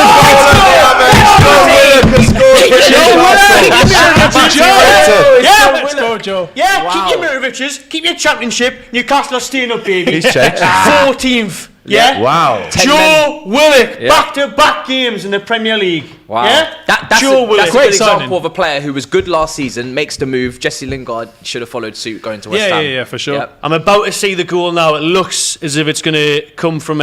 is that Brentford with the corner? Actually, it's almost come on a counter-attack. Yeah, Brentford have got the corner. Wow. But yeah, 2-0 Newcastle, right on the stroke of half-time there. 44 minutes, Joe Willock doubles Newcastle's lead after Joe Linton opened the scoring. Brentford obviously down to 10 men with De Silva being sent off in the 11th minute. Let's see how this one plays out. How many goals did he score in a row? Was it 8? 8 and 8? So he's doing it again. Yeah. 2 weeks in a row now. Good day for the Joes. Massive He's goal. done nothing all season until last week. He just doesn't like playing until January. Yeah. Because he came on loan, didn't he? There we go. Yeah. Oh, What a year it is. that's A touch. good from Chris Wood. Lovely. Touch on the halfway line That's there. unbelievable from Chris Wood Wood. sets up Phillips. Willock. That's Oh, wonderful, it's saucy. What a goal from Joe Willock. Let's go. Joe Willock, yeah? Lovely to see, by the way. Ainsley Maitland-Niles as well as another player I want to see. They're two fans, Just man. have good careers, you know. They haven't got that love at Arsenal or that game time that they're looking Who was for. that But there's that some said talented that? players out Was there. it Shaw or I Wood? think it was Shaw. Because we thought it was Wood, but it looked like Fabian Shaw there was the one who was Looked like upfield. Fabian Shaw, the centre-back. Yeah, it was. Holding off his man. Nice little through ball. Willock on the Unbelievable. counter. One on Oh, so one. that wasn't Top Wood? bins. That wasn't No, Wood it's there. Fabian Shaw, Okay. centre-back. Can you believe it? Swiss Newcastle Is- are 2-0 up away from That's home a in the brilliant Premier finish, League. by the way. When Yeah, was it the is, last yeah. time that happened? I'm not sure, mate. Do- 2-0 up, to be honest, away in the For Premier League. Newcastle, do you think there are any England players that could get into England squad yet? Yet. Is there anyone in your team, Trippier. you think? Trippier, yeah, No, there you go. No, but Yeah, but it's Well, not 2018 too soon anymore, for is Willock, isn't he? But if he managed to continue on this form, but right now it's too soon. Who else we got? I mean, in terms of John Joe Shelby, his time's been and gone, hasn't it? Dan Burn, big centre back Dan Burn there, Geordie lad, he's on fire. Is he left He's footed? doing well. He is. Oh, left that foot. might work in his favour. It worked for Mings. Gareth Southgate's actually been at a lot of Newcastle games. So we'll wait and see. But what a goal that is, Newcastle lads. 2-0 up away at Brentford. Don't forget 5 John Joe points Shelby. above relegation zone now. Played 3 caps for England. I'm ready to say you're safe, to be honest. Yeah, I think so. Still If- nil. Oh, the Brazilian flags are out. Yeah, the Brazilian flags are out for Joel Linton. You can have Bruno Gomes. Hopefully he comes on. I want to see him. I'm We're a big unbeaten fan now of on his. this Saturday show. Surely. Keep coming on. Right, we can give you a first half-time score. It's at Old Trafford again. It's a similar situation for United. Haven't scored at home against the team in the first half in 2 weeks in a row now on the spin in terms of home games anyway. United 0, Watford 0 on 45 minutes, Brentford 0, Newcastle 2, massive score there at the Brentford Community Stadium. Brighton and Hove Albion have only kicked off 17 minutes ago. That one kicked off at 3:30 due to bad traffic in the Brighton area. But there's been a goal!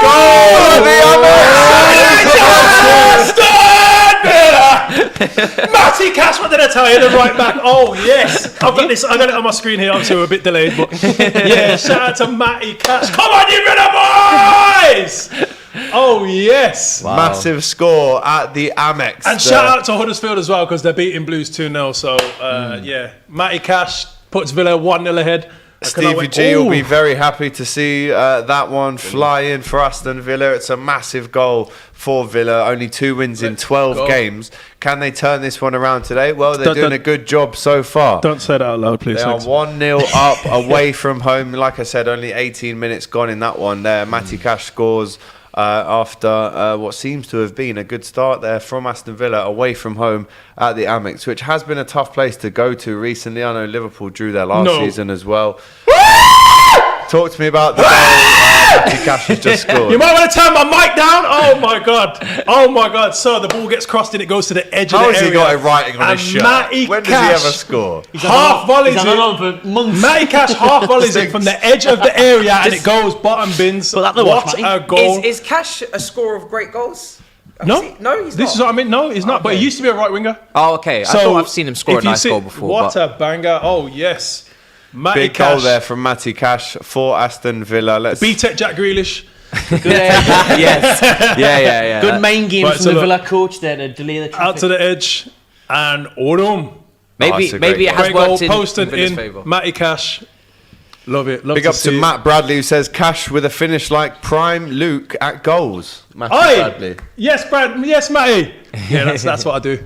I got 99 shot power and about 17 accuracy, but if it goes on target, trust me, like it's going Adriano. in. Yeah, definitely. Oh, he pretty What, good I'm pro 8. Yeah, PS3, come on. shoot from the halfway line. Massive goal for Aston What Villa. a goal. Can they keep the lead, though, at the Amex? Can they get the 3 points today, which they vitally need? So does Stevie G. So we turned up late.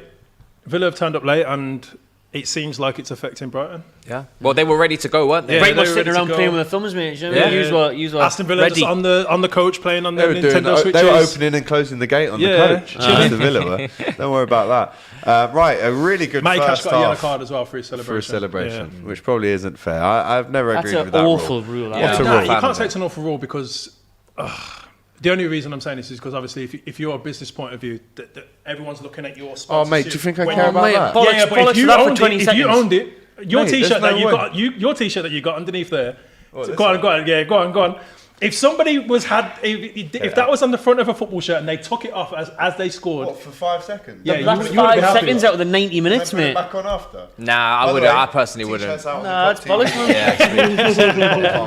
Just negotiate that in the contract. 5% I off the don't fee agree with you for, there, for Bowen. shirt That's takeover. 5 seconds out of 90 5 minutes. seconds. but it's on the highlights. Them 5 seconds. You can get the before and after. I've never heard that. I've never heard that reason. I've never heard that reasoning before. I've never heard that reasoning ever before. If I own the business, I would be pissed. Really? Football's not about businesses. But It for is though, isn't it now? As a fan, yeah. No, it's about it is. emotion, It is, passion. but It's like you get a yellow card if you run into the fans. Like I feel like that's more stupid than the t-shirt. So what about But chop that's- off into the fans? Is that a red card then?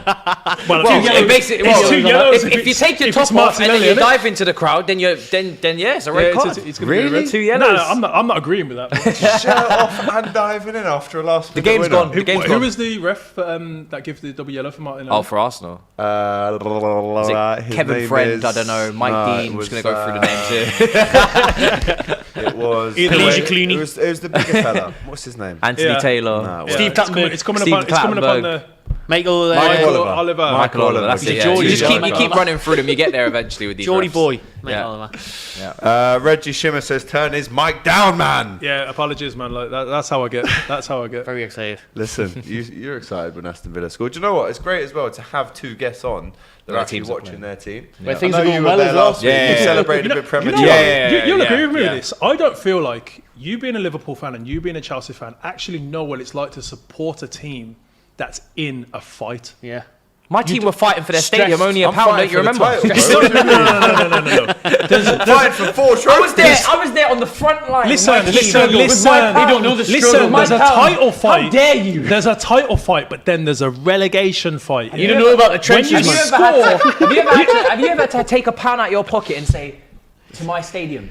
You don't know about the trenches, man. You don't know I about- was on the front line. Have you ever seen that? Southend away, man. You got Ben You don't know about Plymouth, Teke You don't understand bro, the scoring a struggle hat-trick I've gone through. in the last minutes of the game to keep us up, like to get them goals. Even was it last season or the season before when we got that? Grealish.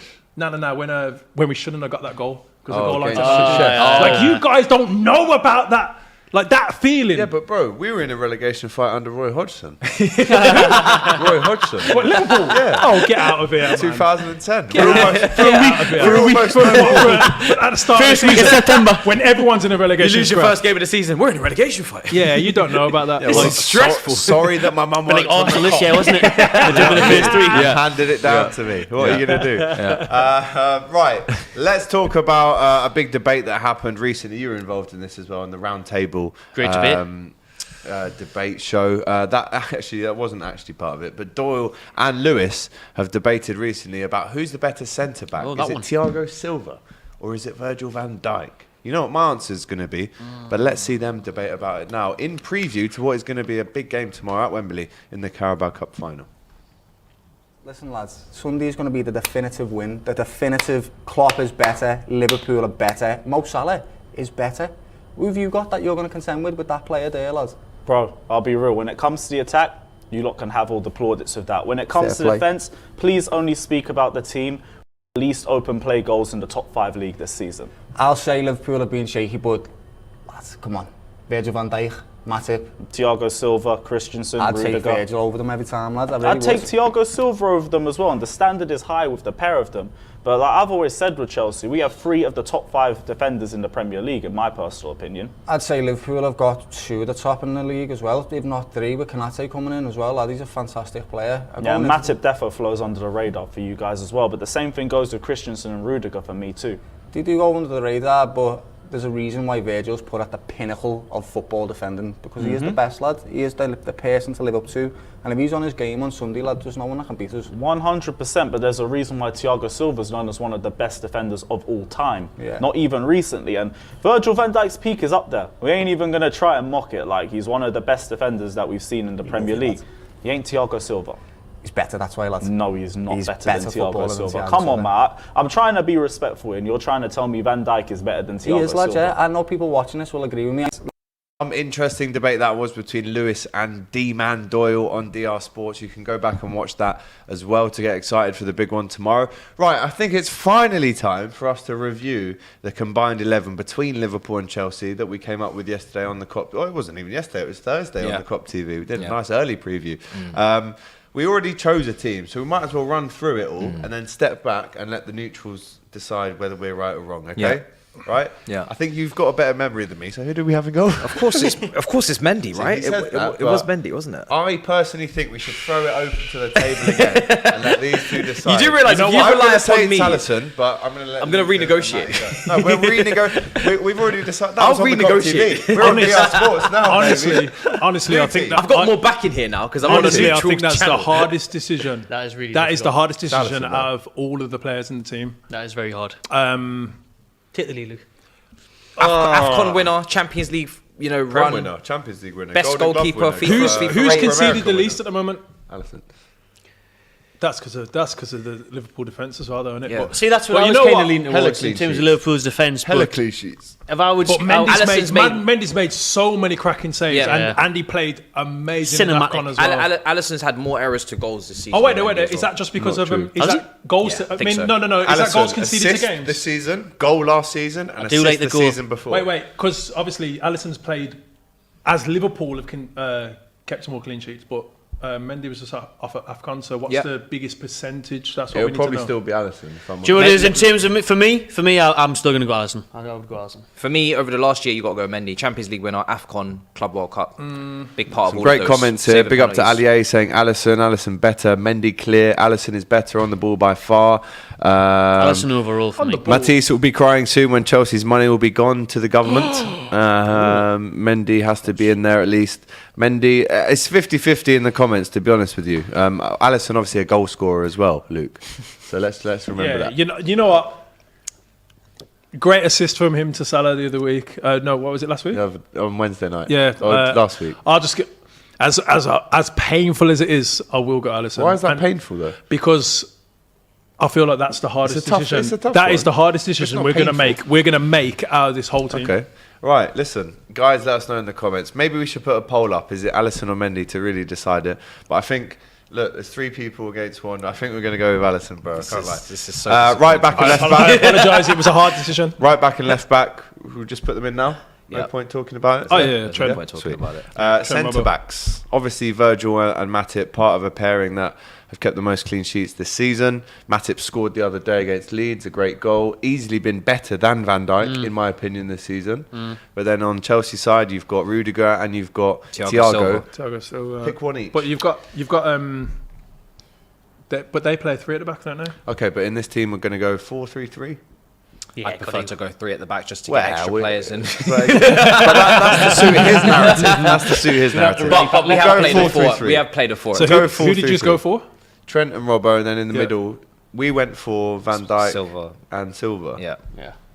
They're the 2 best centre But backs. Rudiger's been playing. Rudiger's been amazing. incredible. Matip for me. Matip if we're going on form, Matip this season's been Liverpool's best defender. And Rudiger has been incredible But for Chelsea. overall, I'm Tough choosing Van Dijk. decision. I'm choosing Van Dijk. Yeah, I'd go Van Dijk and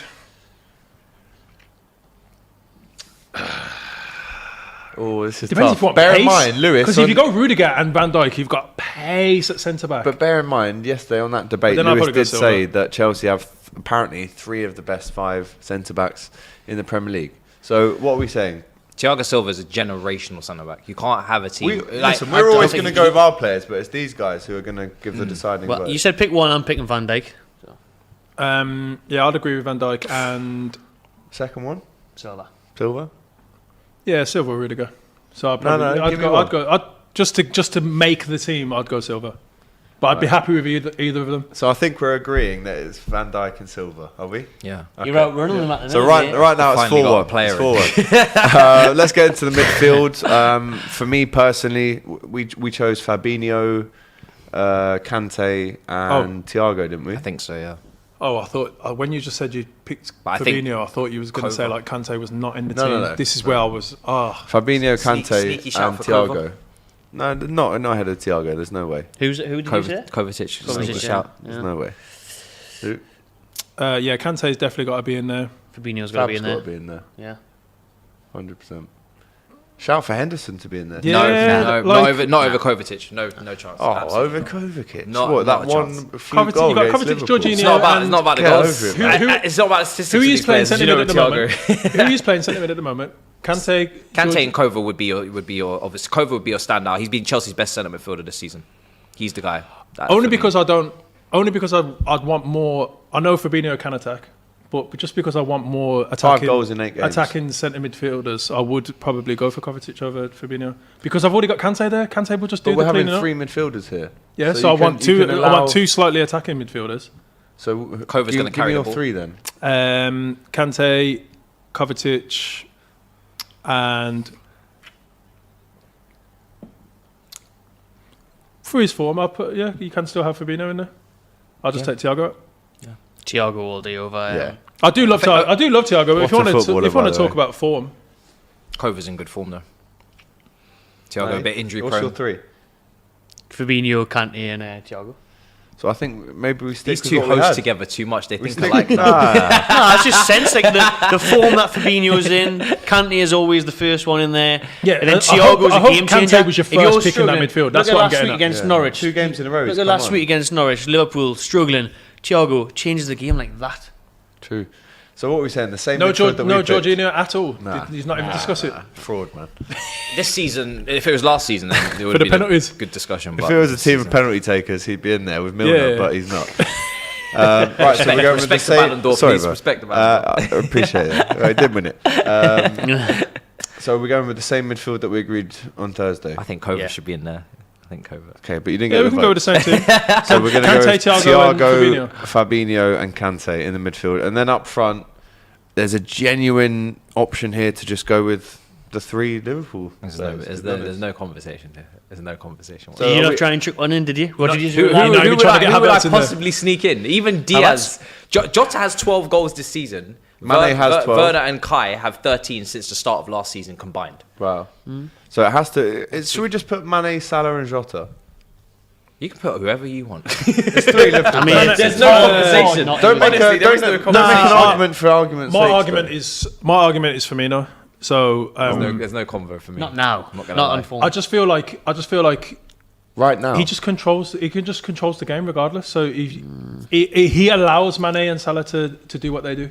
I'd rather at have their Diaz best. at the minute than But Fabinho. I think Jota- I think Jota should be I in feel there. like Liverpool are doing a great thing similar to what Man City are doing, and they're getting a great rotational squad. So the fact that they've got Diaz, they've got Jota, they've got Firmino, they've got Salah and Mane. Like, I think Salah, Mane, Jota is fair. but it's So 3 up top. yeah, I'm so cool with them 3 as well. So the whole It's- Liverpool team, what is it, but 9-2? one player. This is why I was so keen on getting Mendy in, because I knew I'd lose the fullbacks and the But forwards. it's crazy because if Chelsea win tomorrow, then it's going to be like you've just picked. Exactly. 9. I'm happy to You be can't the sleep on underdog. This is Chelsea, why I because was Chelsea saying to can you, still the win. front 3, if Havertz scores the winner tomorrow, mate, then I'm you know. happy to be the underdog here. Liverpool Lukaku, have the best strike out of force. nowhere, They big got the Ron. best defense, best fullbacks, best midfield. They got the best everything in the world. Liverpool. Always been an equaliser at Crystal Palace. Right at the start of the second half, barely kicked off, and it's an own goal. Oh no. Jovic. Yeah, 46 minutes gone at Selhurst Park, and it's 1-1 in the Premier League. That goal looks like it's. I mean, listen, it's an own goal from a central midfielder. You're guessing that's maybe a corner, a deflection, own goal. Heats up the relegation battle, doesn't it? Heats up the My relegation heart battle. just dropped then, because I thought they was all still in half time. When you said I was like, So did we. I didn't even see it kicked off. Yeah. But it has. Did you agree with me that, Alex, that you got the best everything in the world? I'm trying to push you up there, put that pressure on you for tomorrow. I see the game that you're trying to play, You want to clip this, but bro? funnily enough, I agree with you. Oh, But I still understand what you're trying to do. But I'd have to agree with you because, yeah, I mean, listen, you don't get 7 Ballon d'Or nominations out of 11 players in 2020 for no reason. The only one that not still in that team is Ronaldo, and you could argue that Fabinho has replaced Ronaldo to maybe be in that conversation as well. So, yeah, in every single position, don't forget that this is a team that's been moulded and perfected and crafted across the last 4 years. So if it wasn't at this stage already, you'd be asking questions. However, the fact that we do arguably have world-class players in every single position in our team and on the bench as well, yeah, it leads me to believe that we would have 9 players in that team over Chelsea, better win. Are you, better are you win. embarrassed about? We have No, to. We No, should. are you embarrassed about Lukaku? Oh yeah. No, bro, he's been very outspoken. Yeah, yeah, very like- outspoken on this one. Yeah, I mean, I have to be embarrassed. He's No, but he he's is a done great Conte, player. hasn't Are he? you not embarrassed? Are you not embarrassed? Are you not embarrassed? No, but he is a great player. But he's just not working for Chelsea. And 100 million. Chelsea. They said in it like the curse of the striker in Chelsea. Chelsea. That's a fact. That's a real Let's thing, go through a few cursed strikers, right? No, you can't go. Shevchenko, Morata, Torres, Higuain. Falcao, Yeah. Pato. Pato. But Yeah. you did have some great ones. Yeah, Drogba. Drogba. Costa. Costa. Abraham is actually had a really good first Belarus. season. It's crazy. That Belarus was Anelka, number 9. Anelka. Steve Sidwell was number 9. Anelka, yeah. What? Crespo. Crespo was a bit. FIFA thing. He could have been better. Underperformed. But But who's the most recent? Hassel- Abraham and then who? I Bobby don't think Costa. it's fair to say Tammy Abraham. was No, but he had. Abraham was good. He I'm played saying six. he broke the curse, if anything. Yeah, That's what I mean. he And did. then He they played- sold him. Played better for you lot, though. Yeah, Yeah, it's oh yeah. class for Villa, 16 obviously. goals though You know what is I mean? good. It's a good return. You know, it's what Villa can do for the players, man. Like, you know what I mean? In the Championship, though. Yeah, very important. Don't to say note. that out loud. Yeah, I Don't mean, test me, mate. with Chelsea, they're stronger on and off the ball without Lukaku tomorrow. We're stronger if Lukaku doesn't play Who tomorrow. would you play with your front three? Kai up Yeah. front, Pulisic and Mount or Ziyech, depending on fitness. Would you not just put Mount? Mount for me needs More to play centre. in that front More three, centre mid. just and then he will funnel back into that midfield three to match them. Yeah, so he kind of does the hybrid between the two. But yeah, no. So Lukaku. do you think, like, I personally do think this, but do you think that Mount and Kante could play next to each other? in a two? Yeah. No, not for me. No. In terms of you need that sitter. Kante doesn't sit. He's not a centre defensive midfielder. For me, he's more of a box to box. He's always looking to contribute and get around the pitch. And you wouldn't want to cage someone who's got so much mobility. Yeah, but Kovacic isn't a sitter. He's not either. That's the imbalance of Chelsea's Yeah. midfield. The only real sitter in Chelsea's midfield is Jorginho. We haven't got a Fabinho, a Rodri, a Casemiro. We haven't got that physical Matisse, Mikel presence of old. We've got a lot of box-to-box midfielders. Gallagher will come back into that. Mason is more of a box-to-box and a free as well. So it is Do you actually imbalanced. think Gallagher's going to fit into the Chelsea team?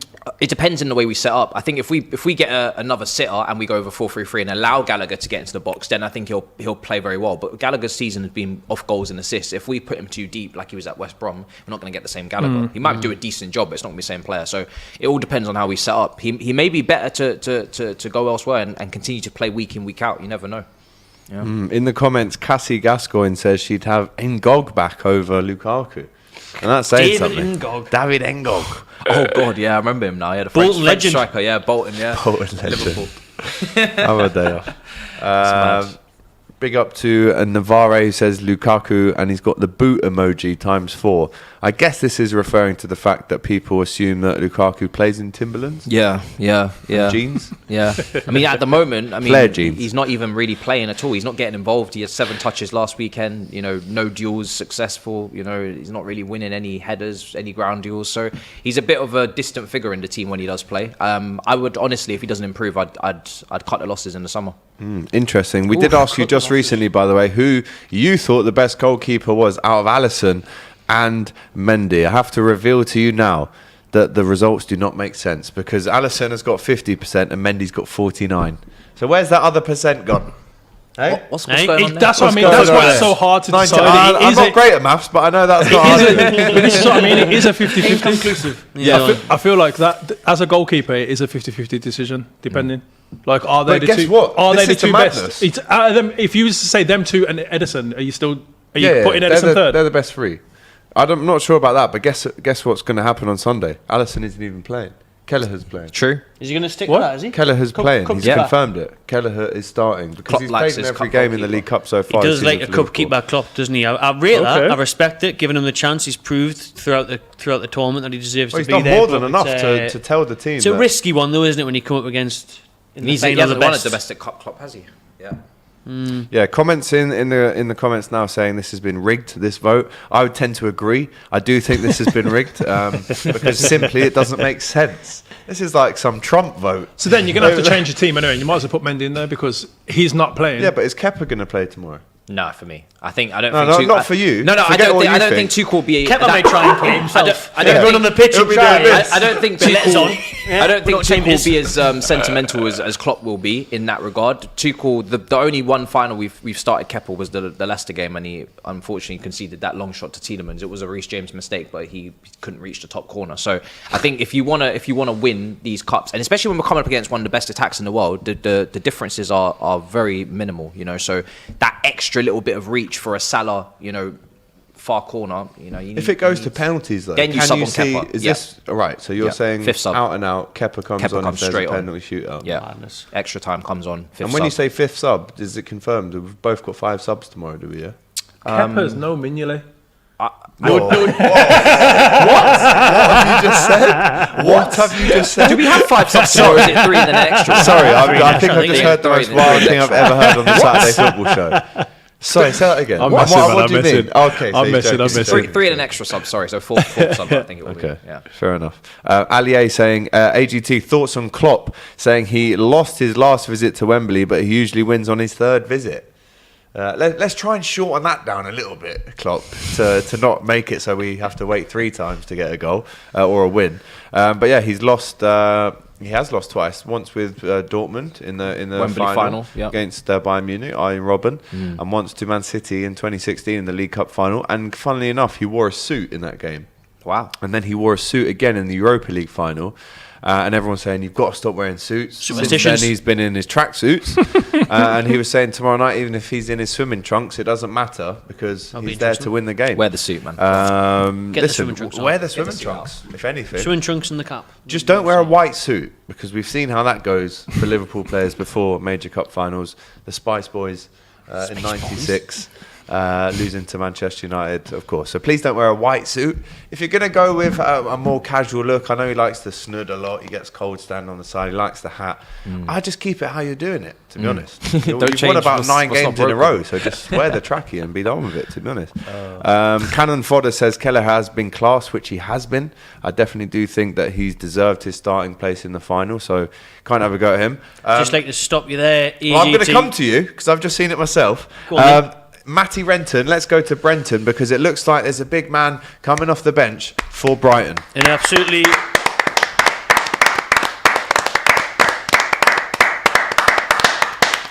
It's a wonderful moment for football as Christian Eriksen returns to play. Professional footballer there, back on the pitch there in a big game, Premier League settings there for Christian Eriksen after that awful incident at the Euros. To see him back on the pitch, it's a magnificent story, that, isn't it? Yeah, and listen, football goes out the window when something like this happens. I was on the live stream myself with Robbie when, like you said, that unfortunate incident happened. So for me to see him come back on, yes, his team are losing 2-0. Yes, they're 10 men down. But this is a moment that will probably get the headlines in this game. Yeah. Free kick on the edge of the area. If he was to get that, Yeah. that could happen. He's Yeah. great with corners.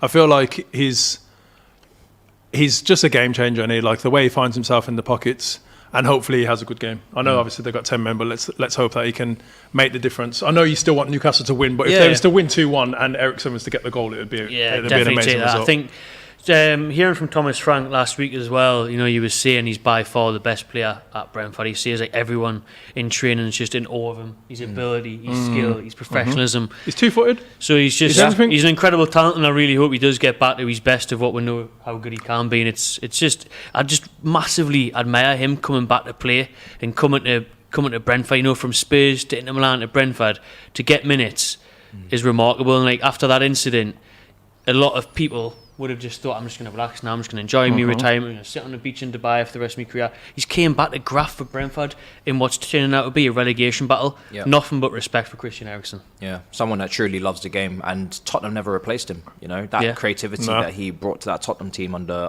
Poch was ridiculous. I feel like he could still play for Tottenham. yeah, he Million probably percent. would For sure. Next to Højbjerg, done. Conte already said he might have him back at the end of the season. If he That's does what you- well, he's going to get a big move in the summer. That's what you'd be doing, sitting on the beach in Dubai, isn't it? Yeah, I'd do that right now. gets up and walks off the set. Where are you going? He celebrated this 2-0 win, lad. Check his Flight from story in Heathrow. 6 hours. Oh, Flight he's from in Heathrow at 5 Dubai. o'clock. Brilliant. See, he's Eriksen playing for Brentford. Apparently, I said Brenton. I do apologise if I did say Brenton. It is surname. Brenton. My Brighton surname, and that. Brentford, My yeah. surname. Well, I Which mixed caused up issues. Brentford with your surname. Yeah, but yeah, no, amazing to see Eriksen back on the pitch, and especially in the Premier League as well for Brentford. Hopefully, he has a great spell there. And listen, who knows? He could go on to a bigger club. With all due respect to Brentford, that could be the way that he gets back up the ladder. Barnsley, the bottom of the Championship, still are now 3 goals up at home to Middlesbrough. And this is the kind of thing that makes me say that the Championship is the 5th hardest league in the world. When you look at Middlesbrough, they've been flying towards the top end of the Championship. 3-0 down to the bottom, which is unbelievable, really, when you think about it. Again, at Old Trafford, it's still 0-0, still drawing. The pressure is turning up here on Manchester United and Ralph Rangnick. They haven't scored again, and we're in about the 60th minute now, Matisse. It's brilliant to see. It really is. I'm tearing up just thinking about it, honestly, because, you know, Manchester United, we all love them so much. Listen, he's under pressure. They have to make top 4. I'm going to keep putting that pressure on Manchester United. They have to make it. You don't sign the level of players that they did last summer to even get in a top 4 scrap, let alone not finish inside the top 4. And I think it does put a lot of pressure on them, new manager coming in, if they don't have Champions League football. You know, you still expect them to attract big players, but for Manchester United, Ronaldo is 100% walking out the door if there's no Champions League football. He did not sign up for this. He signed up to win games and win trophies. So it's becoming a little bit of a, not a great return. If anything, he should have just gone elsewhere, you know? And if you look, Man United are 4th in the table at the minute, but they're only 2 points ahead, and Arsenal and 5th have 3 games in hand. Wow. And just imagine, like, Ronaldo being who he is, the record setter. Yep. He has to play Champions League football. Like, he's impossible for him. The CR7 brand is... Like, especially at this age. Man U should just be like, that should be, I hope it's in his contract. Like, Man U should just be like, look, we've not made it, go. Yeah. Go to Like, Ronaldo's release PSG, go clause. to Bayern Munich, like, go to somewhere with Newcastle. Champions League. You know what I mean? Yeah. Another goal in the Championship. Nottingham Forest doubled their lead at home to Bristol City. James Garner scoring for them. I think he's a Man United ex-player. So interesting to see that he's scoring, but Man United can't score at home. Here's a good question for the panel. Top 5 free kick takers. Big up to Ali A for your question. I'm going to stick in James Ward-Prowse in there as the number Oh, one. yeah. It has to be number one. Is I think this he's Premier League, sorry? Prem. Yep. This is current players. I think he is one away from Beckham's record, so he has to be up there. He's number one. Trent's got to be up there as well. I think Ward-Prowse is 1, 2, 3, 4, and then you can just put Trent in. But let's do it properly. Ward-Prowse number 1 for me personally. I think Trent has to be up there. I think Marcos Alonso has to be up there as well. No, I don't know. Do you think he I don't makes know the about top Marcos 5? Alonso. Like, Maybe no. not he's top not 5. Who else would you throw in though? You got Trippier. Trippier. You got Trippier. Trippier's definitely got to go in there. He's had 2 free kicks, and Newcastle scored 2. Yeah. Yeah, but the second, I know I'm a Villa fan, but the second one, it was a deflection. Half time Like, now at the blame Amex, your by the guy way. for Aston being Villa there. going 1-0 at half time. That's 45 minutes are done there. Rafinha scored a couple of free kicks. Madison for Leicester. Rafinha, Madison's yeah, interesting Madison. shout. Yeah, Madison's probably up there, to be honest. Who else could you put Well, in there? Ash Brain has said James Ward-Prowse, Trent, Rafinha, Bruno, and Trippier is his Bruno? top 5. Bruno. Nah, I wouldn't put Bruno in there. I'd maybe replace Madison with Bruno, if I'm honest. Coutinho, De Bruyne, Oh, De Bruyne. Yeah, Xhaka? sorry. Yeah, De Bruyne has to be in Mason there. Mount.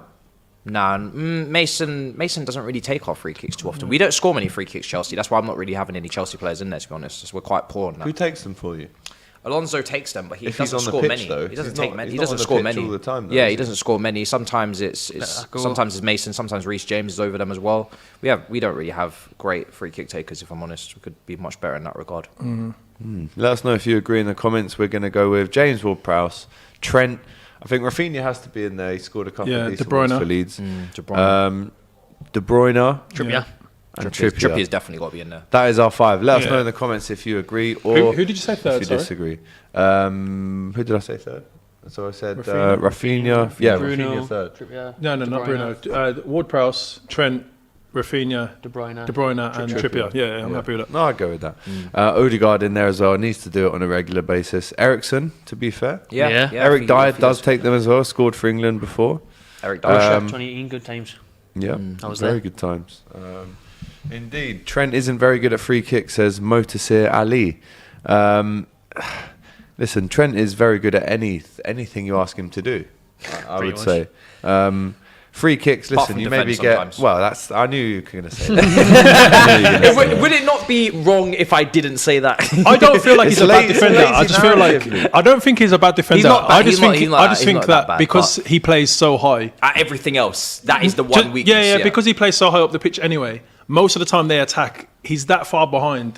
Some But- people but say, he like, does- why is he jogging back? He's not going to get the ball. He does leave. Yeah, he yeah. does leave a gap there, and Where he's covered, though. Robbo, for instance, is like a dog on heat, Engine, and it's yeah. like, so he's just going to chase down that ball. Where Trent's just like, oh, just give me the ball. I'm the Beckham right back. Yeah, Trent is just Basically. a different Trent's type about to break his fullback. own record for most assists for a defender this season, by the way. He got the record last season. He's about to beat it again. Unbelievable performances from him this season. 63 minutes gone at Old Trafford. Still 0-0. Manchester United, Watford. Can Watford do the double over Man United? You can guarantee that if Man United do not win this game, you'd have to say that they definitely go from maybe favourites to definitely not favourites in terms of getting that final space in the top four. Arsenal, like Matisse mentioned, 3 massive games in hand to maybe overthrow them, and they have to score in the next 25 minutes. 14 shots on target. Sorry, 14 shots were only 1 on target, 67% possession, and they're overthrowing Watford when it comes to passes, as you'd expect for them to be doing at home as the home team, but still no goals for United. Difficult games for Arsenal in hand, though. They play Chelsea and Tottenham away. And in that. Liverpool's their Is it? last game in Yeah. hand as That's well. Tottenham away At game home. should be class. Yeah, That should so be a big it's game. not easy. So don't be surprised if Arsenal don't pick up many points there, and then it's still Yep. a tight race. It's not going to be Yeah, that's why. concluded easily. That's why the win against Wolves is obviously huge for them. Yeah. Pepe as well scoring for them the other night. Arsenal getting back into some form. Saying that about United, though, obviously I don't feel like they'll finish fourth. But with Ronaldo being You don't think Arsenal will get fourth? no United, I don't think sure. United will get fourth. But Ronaldo being Ronaldo, is it like a? I know it's so far from what we probably see, but you still can't sleep on them with it being Champions League. They're still in there. They could still. I don't think I'm they'll win it, sleeping. but I wouldn't be surprised if they did. I'm sleeping. Just from the sole fact of Ronaldo being Ronaldo. I Just don't that think person that Ronaldo just gets them can do goals. it for them anymore. I really don't. I've seen Ronaldo a lot recently, and I think.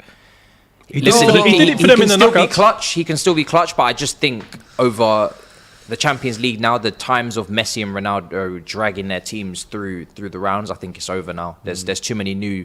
Look at Mbappe. You know, for PSG, he's carrying them this season. There's new players in the game now that are stepping up for their teams. I don't think Ronaldo's gonna be able to drag that Man United team. Ronaldo's not gonna be able to stop Harry Maguire from not marking João Felix at the back. That is what Ronaldo is dealing with here. Ronaldo has carried teams, but those teams have also been great teams. They haven't been The two centre backs they've got in at the moment, I feel like they need to keep anyway. So having Lindelof and Varane is if I was picking the team, I'd go for them. But Maguire will play. I wouldn't put Maguire as in captain. the team. You will play. Yeah, Ronaldo only got 20 minutes to save his team. Apparently, just speaking on Nicolas Pepe, yes, he scored the other night. Apparently, his partner had a baby at 3 a.m. on match day. And apparently, Pepe contacted Arteta and said he wanted to help the team due to a lack of options, helped the team, scored the goal. Let's go back to Brentford. There's been a substitution for Brentford. Ivan Toney is now on, but Newcastle just had a chance. Newcastle with another chance there, third goal incoming. You'd hope to really put the nail in Brentford's coffin, but Ivan Toney, ex-Magpie, is on the pitch for the Bees. He'll be trying to pull one back. He did score against Newcastle at St James's Park back in November in that 3-3 draw. Newcastle going close yet again, pulling it away there, and it's Joe Willock who just puts it past the post there, the near post. But yeah, a couple of big subs there. Ivan Toney on for Brentford and There's been the another goal! goal at the Amex. The second half Brighton! has just kicked off. Brighton and Aston Villa. What's happened at the Amex will go to Luke. I have no idea. All I'm seeing right now is that it's 2-0 to Aston Villa. So I'm gonna guess. I'm gonna go Watkins. You're going to go for I'm just gonna Ollie go- Watkins Danny goal. I'm gonna Who go- has it been? Let us know in the comments. Should have just done a big Chris Kamara act there. I have no idea, Jeff. That is a Has it? huge. That is a huge. Oh, it's been disallowed! Disallowed. That happened to me been last week. I apologise. Disallowed. I know exactly how you feel. Happened Luke, to me last how week. do you feel? Listen, VAR is against Aston Villa, man, this You've not season. even seen what it's about. Don't care. Nah. You know what it is? This is what it's like being an Aston Villa fan anyway. Like you get excited, you get your hopes up, and then out of nowhere, Yep. you get your heart crushed again. So, but yeah, I'm resilient to it. You get used to it. Apparently, Burnley have just had another goal chalked off as well. They Happy days. failed to go 2-1 up away at Crystal Palace, but Aston Villa, to be honest, disdain for isn't it still Burnley. half time in that game? Yeah, I'm literally looking now. Was that a Is typo? that a mistake? Was that typo? Because I'm on the adverts on this. Yeah. Like, I know it's a bit behind, but It says it's still half time in that game. So the fact that Aston Villa have gone 2-0 Did up someone at mess half up there on time, the... someone might be getting the sack on the old Listen. broadcast that we're watching here. getting the sack, to keep or someone us might be getting a updated. heart attack. Like, what are you trying to do to me, man?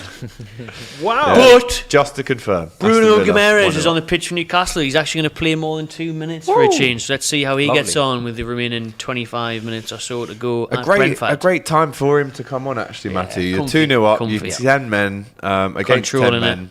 A great time for Bruno to come on. I actually think, from what I've seen of him, yes, like you mentioned, he's only played the last kind of 5 minutes in the game so far. But I remember a back heel in his first game. Yeah. He's the kind of player that is absolutely chomping at the bit to get going and hold down he a is. regular starting place in this team. Yeah, he's a talent. He is. We all, if you've watched and if you've heard the talk about him. Obviously, he was linked with Arsenal. He was linked to Juventus. He's came to Newcastle. He's an absolute baller, incredible Brazilian talent. Let's hope we can get some minutes on the pitch now. But like we said earlier, it's hard for him because this team just unbeaten in 7 now. If this carries on the way it is, I don't think this is too bad for him though to be eased in. This I don't think this it is is the either, to be ideal. honest. Most relegation battlers don't get the opportunity to ease players in and actually give them that time to acclimatise to the Premier League. But Newcastle, in the form that they're in, have had the opportunity to do that, and I think it will be good for him next season. It's only going to be a good thing, I think. I think being Brazilian, coming from playing in France, just sitting there, just watching the Premier League, learning the Premier League, easing in. That's what you want. You don't want that pressure. You don't want that, intensity straight away. Like you just said, Alex, coming on the pitch there, 2-0 up. Comfortable little 20 minutes, yeah. Maybe start him next week. Maybe give him 45 minutes next week. The next season is when you're going to really see him come to form, isn't it? You know what I mean? Next season, I feel like Goal.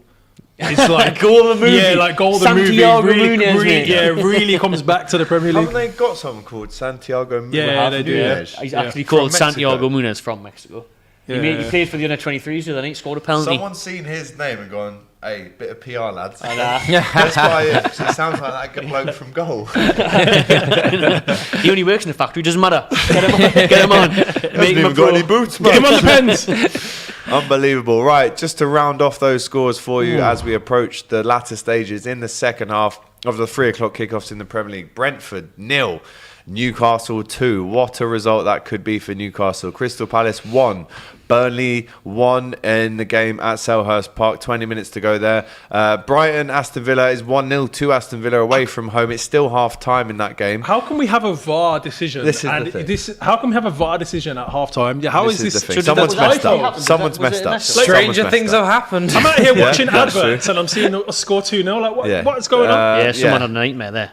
Yeah, definitely half So time. Aston Villa 1-0 up there at half time, definitely not 2-0 up. And Manchester United, maybe the biggest game today, 0-0 at home to Watford. What a result this would be for Watford in their quest to stay in the Premier League and stay up and away from the Championship. But what an awful result this would be again for Manchester United. No Bruno starting today. Could that be the thing that's made them not win potentially? Hull City 3-0 up away at Peterborough in the Championship. Of course, just got rid of their manager Darren Ferguson. We've got a new man in. Not the best start for Peterborough at home at the posh Hull City, a former Premier League team. Can they get back up? They're now 3-0 up away at Peterborough in the Championship. Yes, it's still half time at Brighton. We can't wait for that one to get back underway.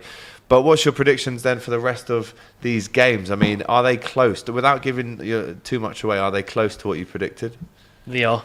They are close, mate. They actually are. You know how I do. I mean, it's been 3 weeks in a row that I win this thing, but I am very close. And like we said, these games are close. I mean, apart from Newcastle being 2-0 up, but still time for Brentford to nick one, and then it would cause problems. It'd be a tense finish there. Brentford could nick one and then have the crowd behind them to push on for another one. But we've obviously got a draw at Palace at the minute, 1-1. We've got a draw at Old Trafford, 0-0. I'm a bit off on that prediction, actually, if I'm being honest. Question here but then for- second half is a big one at Brighton as well. Massive, yeah. Can we turn that one around, Brighton? Big question here from Dramatic12 who says, hey Alex, and this goes to everyone on the panel today. What players would you get out of the teams that are fighting for relegation? So let's start with you, Luke. Who would you want from... I mean, you're around that area anyway. Need No, we chance. ain't. No, we Need ain't. Villa chance. are not around the We're relegation 2 points zone. off you, mate. Honestly, Nah. Newcastle are not in the relegation fight. I don't think. Honestly, What is it? The people that are in the bottom 3 right now? or the Burnley, bottom Watford, 5 Norwich. maybe in the relegation Burnley, You fight. know Watford, the Norwich. teams that are down there, don't Yeah, you? down there. Burnley, Yeah. Watford and Norwich. If it was honestly, if I had to pick, it would be Maxim. Obviously, I know he's We're only 15th, mate. I feel like Saint 14th, Maxim. actually. I feel like Saint Maxim can play for any team in the Premier League. So I think he's an amazing addition to a team. If not, Dennis is doing well for Watford. Dennis, I feel like he should not go down. I was surprised that when they went down last time, they kept Sarr. So after he scored that great goal again for Liverpool, when it was to stop the against Liverpool.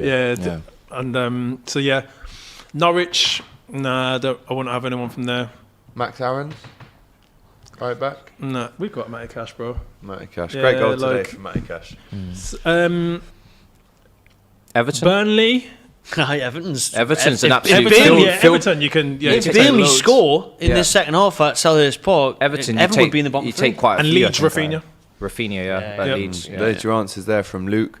Obviously, you've got Richarlison down there. Yeah, Everton. You got loads of for players. Everton. You've got Calvert-Lewin as well. Van der Beek. Would it just wouldn't be? I mean, as a Liverpool fan, especially to see Everton flirting with that relegation zone at this stage of the season is something that hasn't happened for a long time. But I'm trying to work out whether I'd be happy or sad. Oh if no, they no! went I down. will tell you, you will not be happy. I promise you. The best day for a fan Derby is day. Derby Day. I'm here with you. I'm here all day long. So when Birmingham went down, I want Birmingham City to come back to the Premier and League. you want Sunderland back up. Yeah, honestly, It's gonna when take a Sunderland while. first went down, it was funny. Yeah. It was even Yeah, funnier it's- when they had back-to-back relegations. Now they're not coming Within back. 2 years, they went to League One, and it was funny. But now it's been like 6 years. And like Luke's saying, the first day you look for me anyway, without fighting with titles and everything, the first fixture you look for is Derby Day. And we haven't had when that. you're not a title fighting club, that's what you're looking for. And when we got them a few years back in the cup, I was buzzing. I was like, oh my god, like the whole city was buzzing. And I don't know, when was the last time you played Sunderland? Have you played them in the cup? Nah, we haven't played them in the cup since 6 So- years ago. 1-1 in Wow. the Premier League. And the last time we played them was when that fan ran on the pitch and punched Grealish. Jack Grealish in the back of the head. And Yeah. we won 1-0. Wow, remember that, So like Grealish got the that winner. was like the But you've got the Leicester, feeling. West Brom. No, It's not, same. it's Not not the really same. a derby day, bro. Yeah, it's not I'll the be same. honest. Yeah, Like 'cause it's like Middlesbrough could come up as well for us, and Middlesbrough. it's like Chelsea just playing a London, like Fulham, or- Brentford. Yeah, Yeah, you yeah. know what I mean. Like it's not that big of a deal. Yeah, watered down. Ali A says, Alex, win the league when Everton gets relegated in the same season. Yes, please. Which one would you prefer? It has to be win the league Yeah. obviously, every day of the week. But I don't know, man. Listen, Do you want Everton? I didn't realise that they were that bitter until I actually lived in Liverpool and I understood the daily relationship that you have between Liverpool and Everton fans. And it's more they don't want to see us do well rather than see their own team do well. So, for instance, today they're playing against Man City. Yeah. Every Liverpool fan wants Everton to win that. Everton fans want Man City to win that. But they're in a relegation fight. Yeah, just They- to they make I'm should- sure. joking. They could end up Everton going fans down. want It's Man like City Man to win U. today. It's like Man U would prefer they preferred Man City winning the league Then over Liverpool, Liverpool. yeah. Like That's a very tough situation for them to be in. Not that I have any sympathy. However, that's like it's like the famous Sky Sports quote when they said it's like having a choice of two blokes to take your wife. Like, Yeah. you don't want either of them to do it, but one of them's got to do it. Yeah, literally. And it's not nice for United, but long may it continue. Absolutely. They need a goal definitely in the next 15 minutes. A lot of people going for either St Maximum or Joe Willock if they were to take a player out of those teams that are fighting against relegation. But we said Newcastle maybe. Who would Matty take, actually? That's quite interesting. With all the money you've got, probably higher expectations I from would whoever you take. hope that Everton went down with take Calvert-Lewin. yeah. See you later, Chris Calvert-Lewin Wood. over There would be a queue for Calvert-Lewin. Calvert-Lewin. Arsenal are Yeah. involved in him as well. Yeah, they were involved with Bruno Guimaraes as well. But, Come on, Matty. There you go. Shots fired, Strut Robbie. your stuff. You could have been saying that if you got Smith Rowe. Yeah. But you got Martinez as well. got Martinez. Yeah. yeah, big Dominic up front, mate. See you later, Chris Wood. Have had enough. But Everton would know that you've got a lot of money and they'd probably charge you about 60 or 70 for Calvert-Lewin. that English, maybe. that English Here's the tax as Everton well. team as well. You're probably Right. actually better off Yeah. shopping As outside we did the Prem, mention, isn't it? Everton, massive game at home to Manchester City. They line up with Pickford, Kenny, Keane, Holgate. We need to get that We'll get it back up for you. We'll get it back up. Get that back up for me. Do now. Man City. Ali, Do take- Man City. take- Do Man No, City. we're going to do it I'll all take in one. Alan. We're going to do it all in one. Alan starts.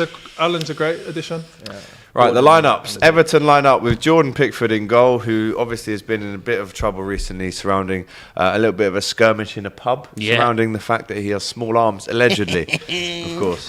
Seamus Coleman, Mason Holgate, Michael Keane and John Joe Kenny. That's pretty much Everton's top choice back five. Obviously, removing Luca Dean, they lost him to Aston Villa in January. Alan and Decore in the middle, with Iwobi getting another start for Everton, who's actually picked up a little bit of form for the Toffees. And then Van der Beek in the number 10, Anthony Gordon, who seems to be playing every game this season, and Richarlison up front. On the bench, Braithwaite, Townsend, El Ghazi, Begovic, Gray, Dele Alli, Rondon, Milochenko and Patterson. No, Branthwaite, sorry, it's Branthwaite, Gerrard Branthwaite. Not to be for confused At with the the boss. start, I'll tell you what. Legend. At the start of the season, for the price that they paid, Damari Gray was a great 1.5 addition. mil. Yeah, 1.5 mil and to be doing what he's been doing has been a great addition for sure. One of the bargains of the season, I think. Yeah, Absolutely. Matty, Manchester City, a big game for them to come back and bounce back after their loss at home to Tottenham. Who do they start today? Edison in goal as always. Cancelo, who's obviously been incredible this season, with Diaz, Stones and Laporte at the But back. Cancelo starting at right back, not It left looks that back way. today. It looks No that Carl way. Walker. They've Interesting. got Laporte at left back. Laporte Okay. left back. So if they're right on that one, Let's be yeah. honest, it's just going to be three at the back, isn't it? Again, I mean, Cancelo's going to be playing everywhere, striker, left wing. don't think it's going to matter too much at Goodison today, to be honest. You say that. Midfield three, as always, of De Bruyne, Rodri and Gundogan. And the front three of Bernardo Silva, Phil Foden and Raheem Sterling, who's fully amongst the goals lately. ridiculous. Grealish is on the bench. Fernandinho, Zinchenko, Jesus, Riyad Mahrez. Is he the top goal scorer, isn't he, so far? Yeah. He's on the bench. Kyle Walker, Ake, a couple of youngins in Slicker, and a couple of oldies in Scott Carson. Jack Grealish, £100 million that Manchester City paid Aston Villa, your club, to sign Jack Grealish. You knew, and I've seen him at the Villa, I knew how much he was loved by you guys.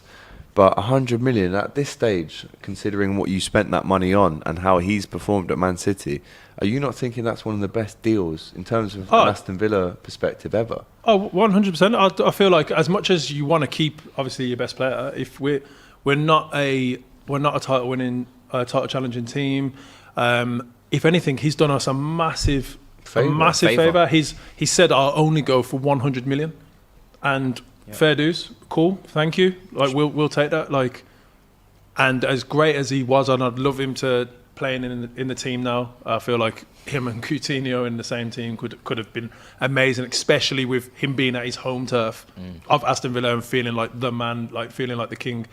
But 100 mil, you cannot say no to that.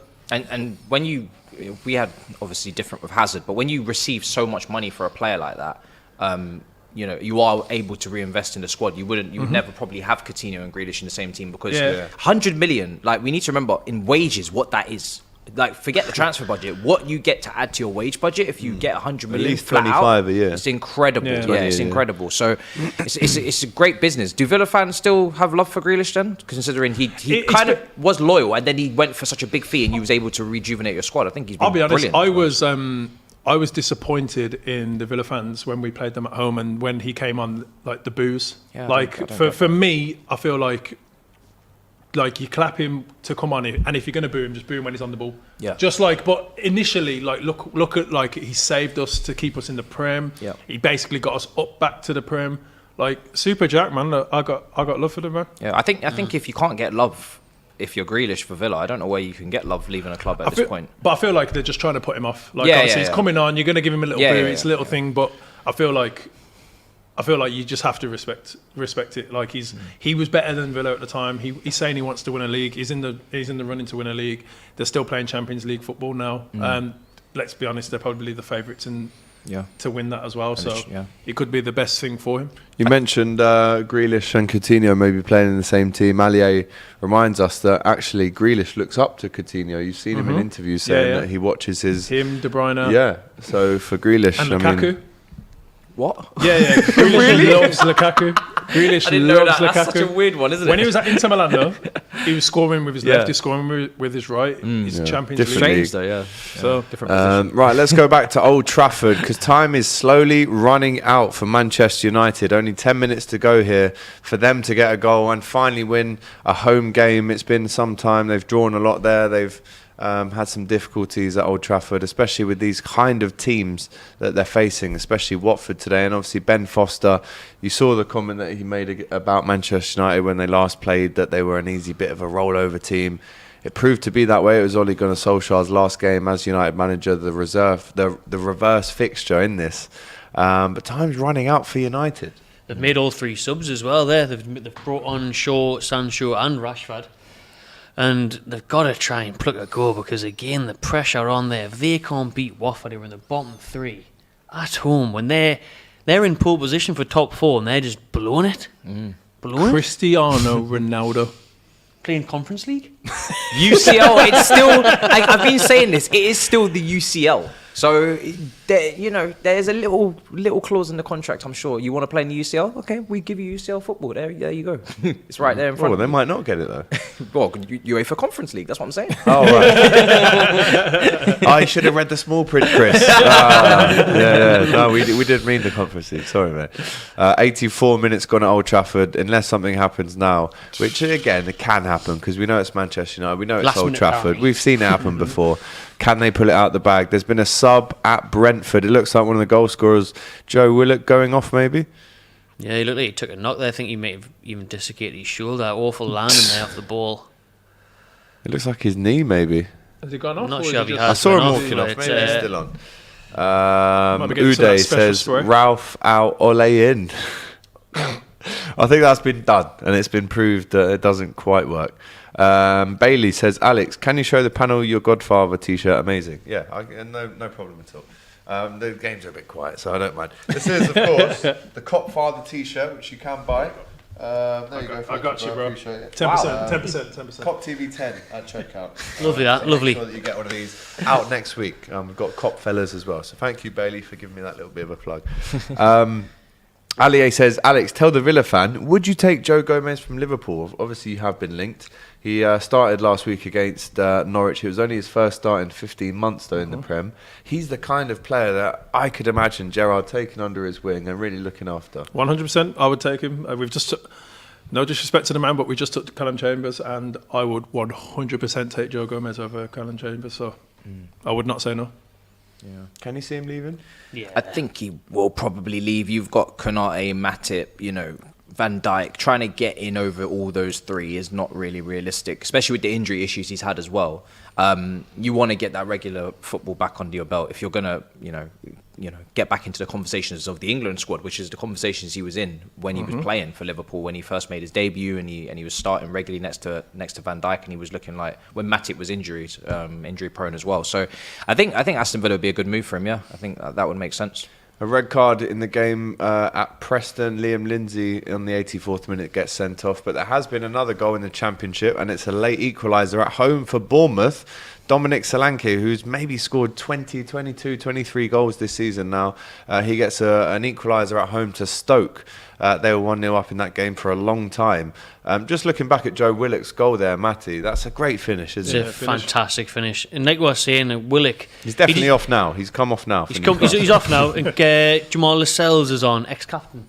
Not the captain anymore. Can't get a starting place, but he's on there. Newcastle obviously trying to shore things up at Brentford. Eddie Howe going with another centre back there to join Dan Burn and Fabian Shaw. Makes sense. I can't remember Brentford having a shot in this game. I'm not sure what the stats are saying, but I can't remember them threatening at all.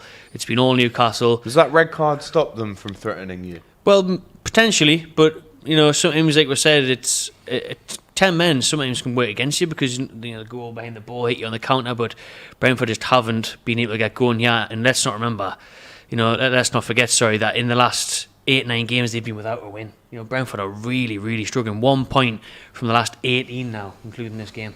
They are in serious trouble, and they cannot seem to get anything going.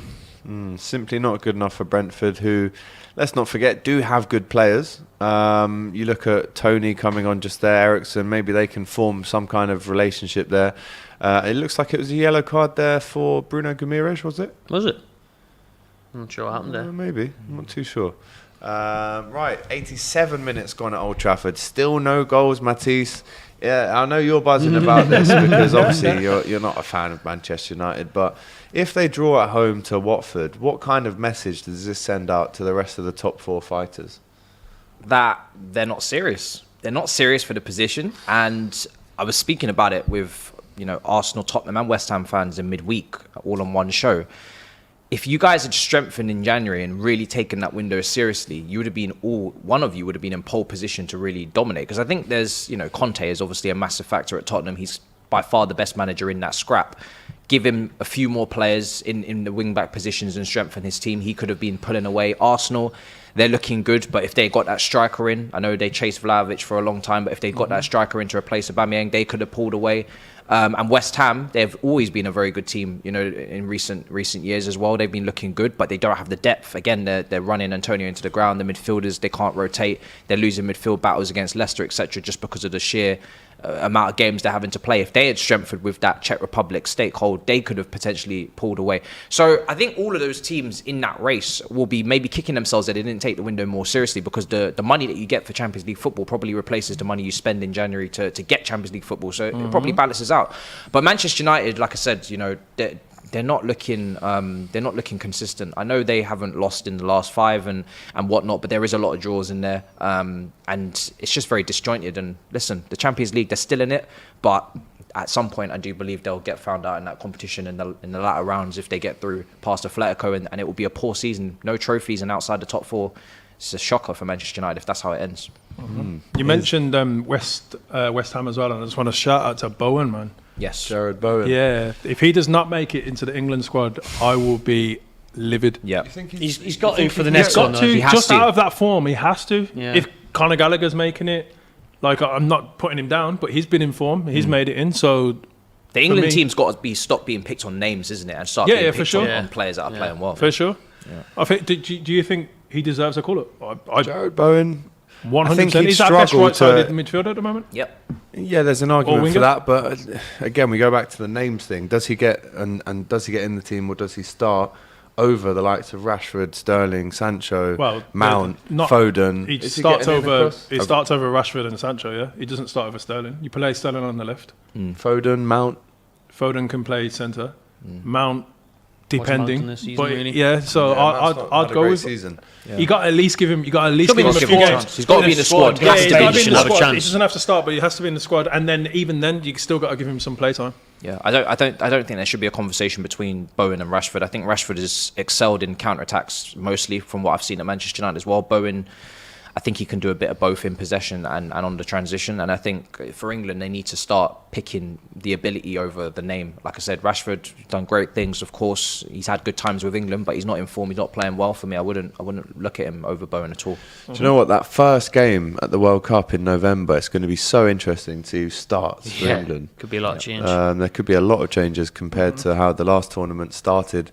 Let us know in the comments who you think should be in that England squad. Do you think it should be Gerrard Bowen? I mean, he hasn't even had his debut yet. He needs to get... Yep. I do think he will get called up in the next international break in about a month's time.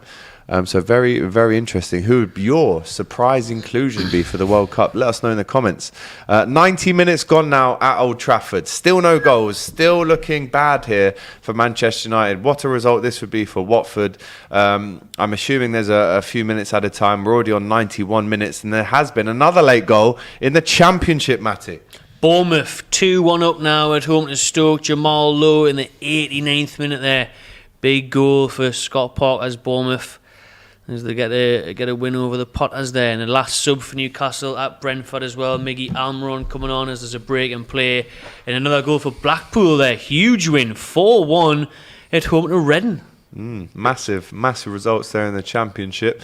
But yeah, the results stay the same. This looks like now it's going to be a massive win for Newcastle to finally maybe drag you away from those relegation places. It looks like Ivan Toney as well, maybe going off injured here for Brentford after just coming back on. Maybe he looks like he's going to come back on. But yeah, I mean, no one's doing me a favour, mind. I mean, Man U drawn, Palace drawn, kind of keeps the gap at about 4 or 5 points. If those teams that have won, it would have kept those in the bottom 3, but Newcastle doing what they need to do. Eddie Howe said, destiny's in our hands, and he's taking it, taking it. No need to look over the shoulder. If you can do what you need to do, and we've really sucked Brentford into this now, Yeah. Two games in hand on Brentford and above them, 4 or 5 points above the bottom 3, with an interesting game at 5:30, Man City at Goodison Park. Obviously games in the Premier League tomorrow as well. West Ham versus Wolves, two teams that have had different kind of seasons. West Ham started off really well, Wolves a bit slower. But all of a sudden, Wolves now look to be almost the informed team. Yes, they lost in the last dying embers against Arsenal the other night. But the European places now are almost between those two guys in terms of Europa League. Yeah, I think Wolves are just as much a shout as West Ham for those European places, because West Ham have to obviously juggle the Europa League. They got Sevilla in the next round. Their squad, as I spoke about, are quite thin as well. And Wolves haven't got the focus of that. Of course, they're just focusing on domestic. And Wolves are very difficult this season. We're seeing it. Arsenal were very good to take 6 points out of that, the last two fixtures, because Wolves, we struggled against them. Liverpool, you remember as well, a late winner as well. Manchester City only just got over the line against 10 men at the Etihad. So Wolves are a very, very difficult team to play. One of the best defences, I think, in the league. Yep.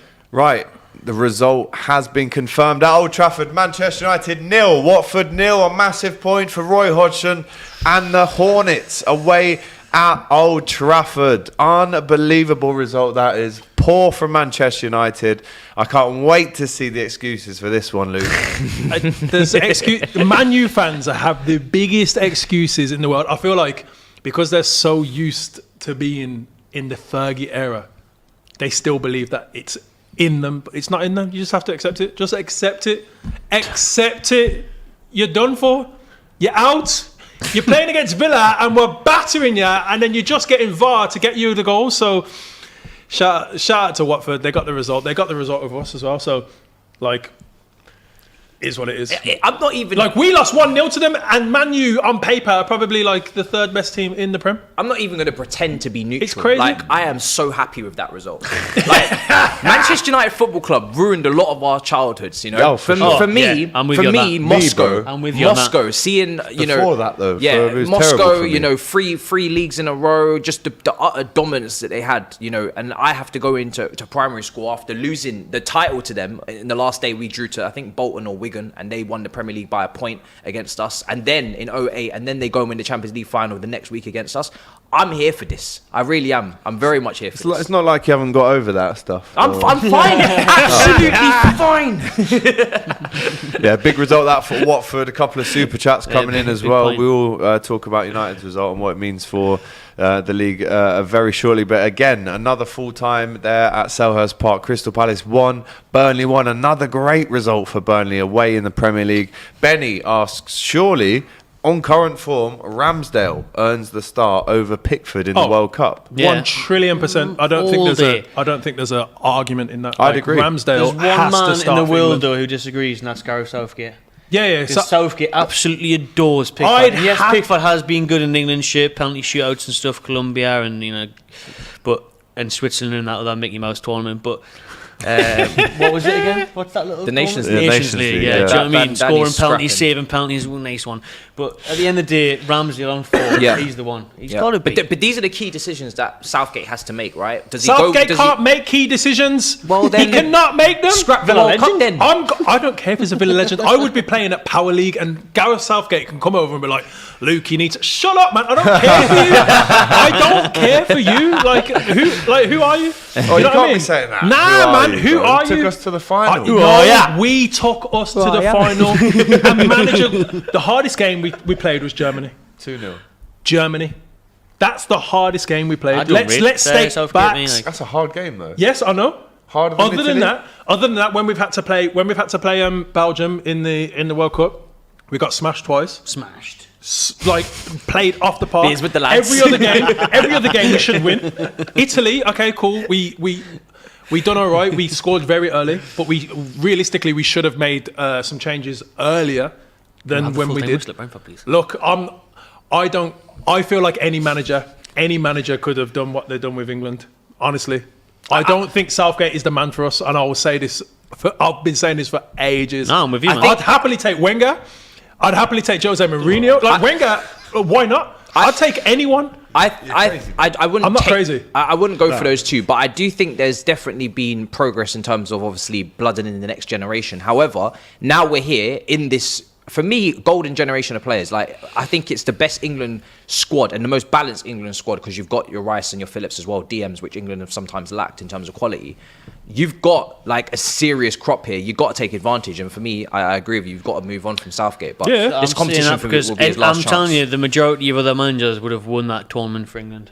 Facts. I agree, yeah. 100%. They were favourites. You're at home. You've got home advantage in a final at Wembley. You're never going to get that. Too pragmatic throughout the tournament, especially in the final, going 1-0 up.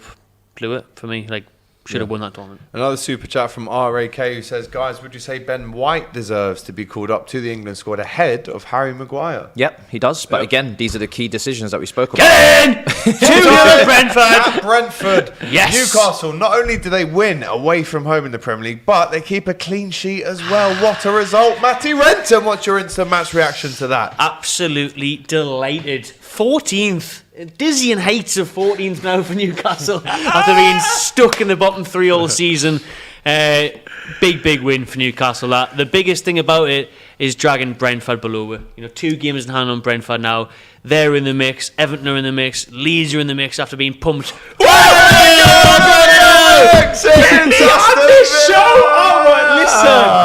Sorry to interrupt the Newcastle. No, you take the lead, so now the analysis, game's but finished. now Yours we've got still going. Big Ollie Watkins has got a goal from his goal drought. We've got Ollie Watkins making it 2-0 against Brentford, against Brighton.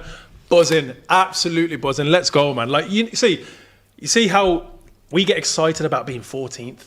We get excited about being like 11th. You guys don't know how that feels. You don't know how that feels, mate. You don't know how that feels. Would you swap with me? Yeah, 100%. We finished 10th in the Conte. I think in the is it the Conte? No, we sorry, finished above you. You won the Mourinho Champions season. League. Finished 10th. That was a solid season. What was that when you won the Champions League? No, we went. No, that was under Mourinho. Yeah, second okay. season. I Yeah, was gonna say before Conte came in, we finished How 10th. bad that is, Yeah, we finished 10th. We finished above you that year. Yeah. And See, you know what? and you try and pretend like you're some People small. had the audacity to Here it say is, that here we it were is. the worst champs. That's a joke. Watkins over the top ball. Ollie gets in, Watkins left celebrating foot, in front of bottom the corner. Villa fans who have travelled a long way. He's jumped on there by Danny Ings, his partner. Up top, Jacob Ramsey getting involved there, Coutinho. This could be a huge away win for Steven Gerrard and Aston Villa. Love it, absolutely love it. I believe in Stevie G. For the Villa fans that are passive Villa fans, I would call them sometimes. Everyone's looking to just cut off someone's head straight away. Like I believe that he's going to take us places. I really do. I feel like give us the summer, get us the right signings in, and I truly believe we'll be a strong top 10 team. I still think we could potentially make it 9th, 10th, maybe. Last year, what was the highest? The UEFA Conference League. What was 8th? Yeah, definitely a reasonable. It's reasonable, you know what I mean? It's an impressive win, that. I mean, Brighton, though, beat 3-0 last week at home to Burnley. Getting beat 2-0 at home to Villa. Bit of a turn of form for them, but a huge win for Villa, especially with Gerrard after a few games without a win. Sorry, I think it was 7th. We've still got 20 minutes left. Like, don't say a huge win. Yeah, I think it was 7th. So you got to push a bit higher. Okay, but I feel like maybe next season that's where we should be aiming for, really. Yeah. But it depends if Man City were to win the league and the Champions League, for instance, or Liverpool were to do that. Does that not open up another spot? There might be something there. I'm not sure. Big super chat here from Graham Vincent. Massive fan of Matty and the Magpie channel. Really enjoyed listening to you guys today whilst I watched my beloved Newcastle go 7 unbeaten. It's been 10 years, lads, says Graham. Get in, Graham. Respect. I'm we really happy appreciate for that. Newcastle. That is our best run since we're past 2011 now. Since goal. So yeah, Since Alan Pardew and Papa Cisse and Demba Ba and all those guys, lovely team, isn't it? French team, Kabay, Ben Arfa, yeah. That goal against Chelsea. Carroll, Stamford Bridge. Your best. Eddie Howe's Black and White Army. Happy days. Happy for Newcastle. Big fan base. They deserve it. They've been going through. When Newcastle decide that they're going to get rid of Eddie Howe, get him to England. Yeah. Yes, that's a shout. Or Potter maybe as well. Yeah, or Potter. Yeah, for sure. That's a better shout, I think, than Mourinho and Wenger. Get the guys that are on the rise, not the. Or even Steven Gerrard. Yes, maybe so. Yeah, maybe so. Why I don't not? think he'd manage it. Yeah, he wants to go to Liverpool. Probably as not. well. I could see him doing it when he's about 50, 60, like, but not. Or get Big Sam back. Best record of any England manager of all time. One game. Bring David One Luiz game back and then as try well. to. One game. Wheel him out. The scores are flying in all over the place. Aston Villa now doubling their lead. They're 2-0 up away from home. Stevie G absolutely buzzing with that. It's finished at Brentford. It's finished at Crystal Palace. And Manchester United have drawn 0-0 at home to Watford in the Championship. Blackpool beating QPR. We've got a big win there for Fulham away at Cardiff. We've got Millwall beating Sheffield United at home. Derby have lost under Wayne Rooney. Again, Nottingham Forest winning at home to Bristol. Hull City, a big win away for them at Peterborough. Blackpool beating Reading 4-1 at home. Barnsley, that was 3-0 at one point. Middlesbrough got 2 goals to make that a nervy ending there for Barnsley. Bournemouth 2-1 winners at Stoke, and Birmingham 0. Huddersfield 2 in the Championship. As we know, still some time to go for Aston Villa. We're looking at 20 minutes left there at the Amex. As we know, obviously this game was delayed due to traffic reasons in the Brighton area. Interesting to see that. Let's have a little bit of a drink. Matty, what do you reckon to those scores in the Premier League? How would you react to those? Just about what I would have thought, apart from Old Trafford. Old Trafford's the surprising one, isn't it? I won't spoil anything, so no spoilers on the board predictions before full-time whistle goes at the Amex. But close games, Burnley getting another draw, Palace struggling to get a win. Things have dwindled out for them under Vieira, apart from at Watford the other night. The big one and the surprising, is it surprising anymore? Man United at Old Trafford? Do you know what I mean? It's one of those ones where... They just kind of seem to get over the line if it's not a late penalty, if it's not a late goal from a big superstar Ronaldo, But he had off the post, one disallowed. Them at home to Old Trafford. I tell you who won't be happy with that result. Bottom 3. Saeed. Been giving it a lot of let's see. In the old YouTube community this week. Let's see a picture of him now. Oh no. Every time, man. Reacting to that result at Old Trafford. I mean, that's not the best picture of Saeed. Bless him, to be honest. Is that every week? Is that a screenshot from a video or is that an actual picture? It's a picture. It's a picture from today. Instagram, apparently. Saeed, bro, you've got to stop doing that. Why does he keep doing this? Why would you put that picture? He's uploading himself. He's trying to flex the watch in there as well. We know his intentions with this. You know that meme going around with the jacket. What's it? Take that one again. Let me flick it up properly. Saeed, is that full time? Is it? I tell you what, it's not looking good for Saeed there. Again, let us know in the comments if you think Saeed should be putting himself out there like that. Are you asking for criticism? To be fair, it'll be a good engagement. It'll be good engagement on his channel. Do you know them camps you can go to where you just don't have your phone on you for like a week? You go to Bali or something and just go on like a hut for a week. I'd do that if I was Saeed. Go to Bali in a hut. Cut yourself off from the world, Saeed. You have a nice summer break. No football as well over the summer. It's in his season. Stop linking up with Big Steve, because every time you do, you seem to lose draw. So that's no good for you. I would agree with Matty. Get yourself on holiday, mate. Get away from this. You don't need it. Do you know what I mean? Or maybe you do, and that's why you keep putting pictures of yourself up on Instagram. I don't know. You know what though? They call him Kraid. The positive in Man U is they're still undefeated in a long time. I don't even know what it is now. Do you think they haven't lost? Looking at that as a positive? But they have to. They have to. That's the only thing Same with the away record from Ollie's tenure. Amazing. Yeah, it's all they've got right now. Yeah. So at least they still haven't lost. These are the trophies Manchester United win these days. That's the all away you get. That's all you're getting right now. Records. That's what you should be. That's all Man U are looking for right now, draws. Manchester United fans, let us know in the comments. How are you feeling after that? You're getting called Banter Club in the comments. Cried in the mud, says Billy. Ronaldo misses all 6 chances, says King Jar. Man U Banter Club, says Angry Gooner 10. Right, 18 minutes to go in the Brighton-Aston Villa game. We've just seen Danny Welbeck come on there for Brighton. Shout out to Danny, man. I feel like he's still doing his job. Will he make the change? I don't think so. I think Villa are smart enough to set up now and put this game to bed. I feel like it will end 2-2 or maybe 2-1. They might sneak one back. You reckon it could still be 2-2? I mean, not 2-2, sorry, 2-0. 2-0. I was going to say. Don't say I've just jinxed that. Yeah. Like if I'm just putting if I just put that out there in the universe, like don't do that to me, man. Yeah, Jagadesh saying Man United are a joke. Captain Sal saying poor Saeed. You say that, but he's uploaded that picture himself. So it's not like someone's taken that off him. Not the best picture of Saeed, to be honest. There's been better ones, and he's had better times. So, here's one for you, Alex, and for the rest of the panel. Can you name the 2 unbeaten sides in the Premier League this year, 2022, without a defeat? Liverpool and Newcastle. Liverpool, Newcastle, mate. Let's go. Let's go. Yeah. Well, we'll take it back in time, you know. I see Great so stuff. rarely people actually get that right with remember the Newcastle Staveley, she was doing yeah. rock paper scissors there for a good minute trying to get the I did it get so the many answer. times the last Newcastle away game. Like, oh, Matty might buy every time, just like no one knows. yeah. I'm I'm going to start approaching with that just to throw people off completely. Is that in all competitions or just the Premier League? Premier League. Premier League. Premier League, yeah, this year. Wow, what a stat. Eddie Howe. Who would Eddie have Howe. thought? Well, Liverpool you'd expect, but Newcastle, yeah, Eddie Howe really turned it around in the last few games. Will Newcastle stay up? Let us know in the comments. They're in 14th position now. Ibrahim says Newcastle would beat Man United comfortably the way they're playing. We played them on for sure. the 27th of December, just after Boxing Day. St. Maximin put a 1-0 up. We dominated that game. We should have easily won it. We missed sitter after sitter, and was then the score in that 1-1. Yeah. 1-1 at St. James's. Yeah, we should have easily won that game, honestly.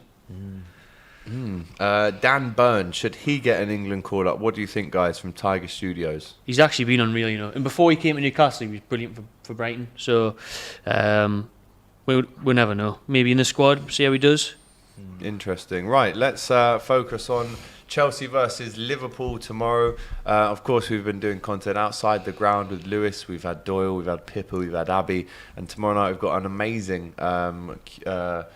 host of guests on that stream as well. So don't forget to watch that. But here's a little preview of it. Sunday's going to be the definitive win. The definitive Klopp is better, Liverpool are better, Mo Salah is better. Like my dad always said, those who don't hear must feel, and you lot must feel on Sunday. We'll then. see, brother. I'm ready for this forfeit. I can't wait for my apology. I can't wait, lads. Well, God, lads. like my dad always said, those who don't hear must feel, and you lot must feel on Sunday. We'll then. see, brother. I'm ready for this forfeit. I can't wait for my apology. I can't wait, lads. Aye, when you end up making that apology, I'd like to see it personally directed to Thiago Silva. I'm not even going to prepare an apology, lads, because you see that gold badge on your shirt there, lad, yeah? That's the only thing you're winning this year, lad. That's it. We're fighting on all four fronts, lad. We're fighting in the Premier League, the FA Cup. We're going to win this League Cup and the Champions League, lad. That's all you're going to get this year, lad, so you best enjoy it. What, the Yeah, World the thing that Champions? last year, lad, or the year before, that thing, yeah, lads. Let's talk about Yeah, we've history. already Let's done talk that, about lad. the Been here there, and done now. that, lads. What have we been there and done recently? Champions of Europe. We won the Super Cup. We won the Club World Cup. The first ever Club of the Year is us. That can't be taken away from us. There's been a change in Chelsea since Tuchel have come. Still doesn't mean you're better than Liverpool. If he had gone on and won the Premier League, he would have matched everything that Klopp had done in the space of under a year. He couldn't go on to win a Champions He's done everything that Klopp's done intercontinental He hasn't. and in the world He hasn't. in what Klopp He has hasn't. done in He 4 simply months. hasn't, lads. Yeah, How he can has. you sit there with a Chelsea badge on, known as one of the richest clubs in the world, and say that Klopp and Tuchel have the same resources? Oh, no. When we don't, lads. It's not like Klopp didn't spend to He get spends Liverpool money to where he wisely, is now. lad. Listen, lads, we And- sold and we Coutinho did for not- we sold Coutinho for 150, lad, and then bought Virgil and Alisson for 75 each, lad. That's good business. We don't just go and spend frivolously, lad. We make money and we spend the And money so and do we. invest well. You don't, So lad. do we. He's Romelu famous for Lukaku- spending money. Lukaku was paid by Tammy Abraham and loan signings. Lads, I'm not going We to are say... a sustainable club. Yeah, we did need a little bit of an injection to get us up to the level, but once we got there, we've sustained ourselves Brother, through a winning little trophies injection. and through the loan army. Lads, Roman Abramovich, lad, didn't just give you a little injection, lad. He made the club with it before him, lad. You just didn't exist, brother. That is all about the money, Don't lad. be jealous because you lot wanted him to join you I'm lot not in jealous, 03 lad. and I'm then you not. lost to us, Lad, Jesper no Kronka, jealousy and here, that. I lad. didn't forget that We're either. one of the best teams in the world and we've got no dough, lad. And we're still one of the best. We can win a league with no 100%. money, lad. You made that chance. 100%. You guys are one of the best teams in the world. So are we. That's The fair. difference is we stat pad trophies. With the dough that you've paid for them, yeah. Yes, We- to get we- us up to the level, but like I said, once we got there, we stayed up there through sustainable business. Yeah, that's true, lad. But we did it with heart and morals, lad, and value to this club, lad. That's what we did it with, lad. We won with That's no great, dough, but lad. the Klopp era still only has 2 trophies in it. It's all right, lad. He built a football team that's going to last for a very long time after him, lad, and I'm very confident in that. Right, as you've seen there, Lewis and Doyle going head-to-head, previewing the big one at Wembley tomorrow afternoon. Lewis saying that Chelsea have won the most trophies since the year 2000. Doyle saying that Liverpool have done it the right way, no mad injections of cash. Where do we all stand on this? I know a lot of guys in the comments have given their previews already. Liverpool winning a lot of these predictions, if I'm honest with you. People accusing Lewis of waffling though there, Matisse. I think Doyle's waffling, to be honest. Oh, because I can't have you say that. Because That's my brother if I'm there, being all honest, right? if I'm being honest, everybody says about this cash injection, and but everybody wants it. Every single one of us, if our clubs could suddenly be a lot richer and we could acquire the best players without the struggle of having to, But we've not done that. And But you haven't done it. But if you could, you would. If you but could, we've still been successful without it. but you could have been more successful. You could have had more than one Premier League title. You could have had 3 or 4. I don't And think that's the comparison That's with a money City. thing though, because comparing it to City, we could have had 2 titles if they didn't get one more point than us. Is that down to money? But One what about all point? the other seasons since you've been in the Premier League? Money again. This is it. Look how long it took for you to purchase a goalkeeper. Yep. Like a goalkeeper. one, though. Yeah, like purchase You a good mentioned one. one earlier that was awful for us. Yeah, shocking. And you had like not even many. the worst, though. You've had. Who's the one that Carrius, and he's still Oh, he was signed to you, isn't awful. it? Yep. Yeah, I'll tell you why though. Go on. We signed a 5-year deal with him in 2016. That ran out in 2021. But in his first 2 years, there was a clause in his contract that said if you play over 30 league games in your first year, you get an extension for a year. So we triggered that. And obviously, we've sent him on loan to all these clubs. No one wants him, bless him. And now he's still at the club and he's leaving Bless in him. summer. Can I? Well, mentally though, Having a great living there, No, isn't he? I agree with you. But mentally though, and we have to consider that as a big part of why he's not been able to bounce back. Mentally, he must be the worst in tatters. place, bro. Yeah, man. I He's feel cost that. us a Champions League final. Yeah, it doesn't get any worse. Than Can't that. really recover I can from I can that. ask a question to end this debate. If you can go back in time and say that Liverpool get some extra cash injection in In 05. which year? In 05, and Gerrard goes to get a Premier League title, would you pick that over Gerrard not getting the Premier League title and doing it the right way? Yeah. So you're saying we would have won the Champions League in 05, coming 5th, and then in the summer of 05 Yeah. we get a big takeover. Yeah, and Gerrard then gets a probably Premier League win the title. league in what 06, 07, 08. Just think, if you had more cash, you would have been able to afford better boots, and Gerrard wouldn't have slipped over. And, you know what I mean? Don't look at me. That was him. He said that. And that's my manager. Like, you know what I mean? Don't let him get away with that. And you would have won. Let's Don't be honest. say anyway. Who invited Luke on the show? just Let's letting you know, man. let's make sure he never comes on again. You know what I Bloody mean? TikTok, isn't it? Don't let him get Yeah, away stay with to that. TikTok. 1.4 million followers on TikTok, though. By the way, bro. Really? Yeah. That is He's got a lot ridiculous. of followers. Tell us about how that's happened and what you do on there, because So I do comedy videos on there. you're not that funny though. Yeah. little dig back there. I started about 2 years ago, and it just took off. And now this is what I do for my job, my living. So if you want to follow me on TikTok, it's just my name, Luke Vernon _. My name is on the back of There my we go. shirt right now. I thought I said Vernon. There we go. This is me plugging. Said Sebastian. There we go. Luke Vernon. Said Veron. And then there's an _ at the end. So just follow me. And I'll be starting up my YouTube soon with as a family account. I've just had a newborn baby. Oh, Got a boy, Congratulations. little baby boy. Love that. Bluetooth. Bluetooth spot. He's called Luan. lovely Luan Kai name. Vernon. Shout out to him being born £9.7. Fat. And yeah, man. So I'll be starting up my family account soon for my YouTube, and yeah, make sure you follow. And you're Lovely. a big Villa fan as well. Big Villa fan, man. Big Villa fan. I love that. Love to see it, man. Listen, your team aren't doing too badly. They're minutes away from their first Premier League victory in a long time. It's been a while. It's been a while, and it's much needed. Stevie G, I no doubt, will be looking across to the cameras for a little fist bump or a little kiss to the camera. You Yeah, know man. how he likes to do it. Matty Cash with the first goal, a great finish from him. And the second goal from Ollie Watkins. Can Aston Villa maybe use this result? Obviously, it's not. That was nice from Matty Cash. It's not finished yet, and we don't like to say games are over before they are. But can Aston Villa maybe build on this now? Yeah, I feel like it's looking secure at the end. We've got 5 minutes left. Coming into the next games, hopefully we can take this on board and actually play like this. I feel like the past few games, it's kind of looked like where our goals coming from. It's like we do everything but score. So fingers crossed. Who have you got next game? We've got Southampton and then Leeds. Oh, Southampton will be a good game because they're on winnable fire. games. They're on Yeah. fire though, Southampton. I went Yeah. to the Southampton game when we was away, and it was just obviously we lost. It was like a poor result, but again, That it was felt, Dean Smith's last game, wasn't it? yeah. And then obviously we got Stevie G in on our honeymoon, and then Leeds, and we all know what Leeds are like. So let's see. Yeah. Leeds slipping into that relegation fight, and it's not looking good for them right now. Saad says, do you guys believe someone can be a legend without winning? We were speaking about some players that didn't win a league in the past. Obviously, Stevie G is probably the number one name. 100%. But then you look at players like, there's a massive, the original Ronaldo has never won the Champions League. Yeah. Zlatan Neither has never won the Zlatan, Champions League. Yeah.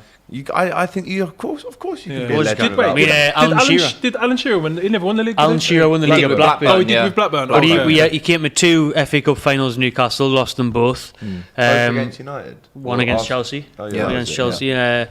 But 4 and 5. Lost the leagues to Man United. What was it? Got as close as quarter-finals of the Champions League, semi-finals of the UEFA Cup, now the Europa League. Never really quite got a trophy at Newcastle, but record goal scorer. Obviously goes down in history with us. Absolute legend. Of course Got him he can be a relegated as legend well, without didn't thinking- he didn't. Mike Ashley did. I did see that little. I tried it. I just gave him a little. He came in with 5 games to go. 5 games to go in the season. Do you know what I mean?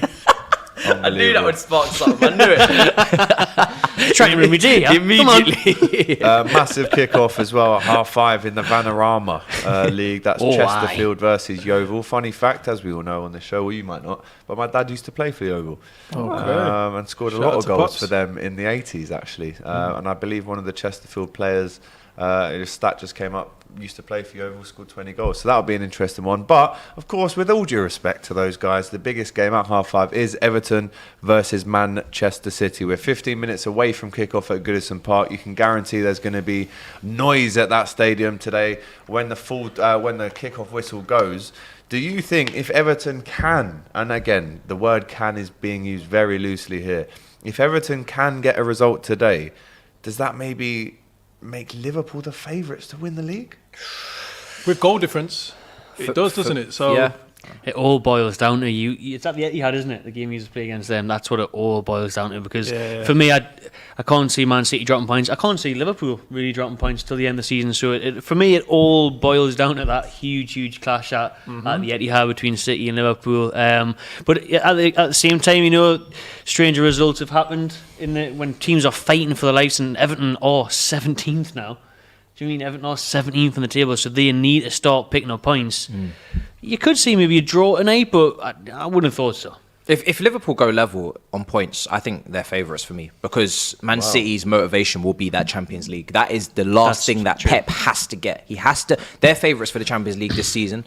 They have to get the Champions League under Pep. That's the next stage to take them into super club status. Until they get that, everybody's still going to say you've done nothing in Europe. Liverpool, on the other hand, the complete opposite. They're the kings of Europe in England, so that's not the main motivation. Of course, you always want to win it, but the Premier League for Liverpool is that's the be-all and end-all, especially in front of the fans. As I said last time, it wasn't. So I think both clubs, if it gets to that, the priorities are different. Interesting. We're up to Declan Bono, who says, watching from the Falkland Islands. Nice. Wow. I mean, it's really international, Yeah, DR man. Sports. He says, great content, fellas. Good result for the Arsenal at Old Trafford. Of course, referring to that 0-0 between Manchester United and Watford. Big up to VJ85. He says, what's your dad's name? Hashtag Yeovil. It's John Trott. There you go. Look him up. It's on YouTube. Yeah. Matisse staying quiet for title challengers, says Motasir Ali.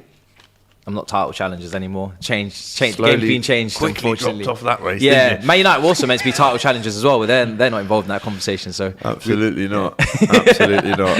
happens. Liverpool will win tomorrow, says Numair Ishtaik versus Chelsea. But then JJ Milan says Liverpool will lose tomorrow. Win versus Norwich in the FA Cup, and then draw to West Ham, and City will run away again. Again, this title race and every other competition that we seem to be watching at the minute, every week it changes. Every single Monday, it's a different answer to what it was the week before, and I think that's the beauty of the Premier League. It's just so up and down, you can't call it. Rafael Santos, with a bold prediction, says that both Liverpool and Man City to drop points next week.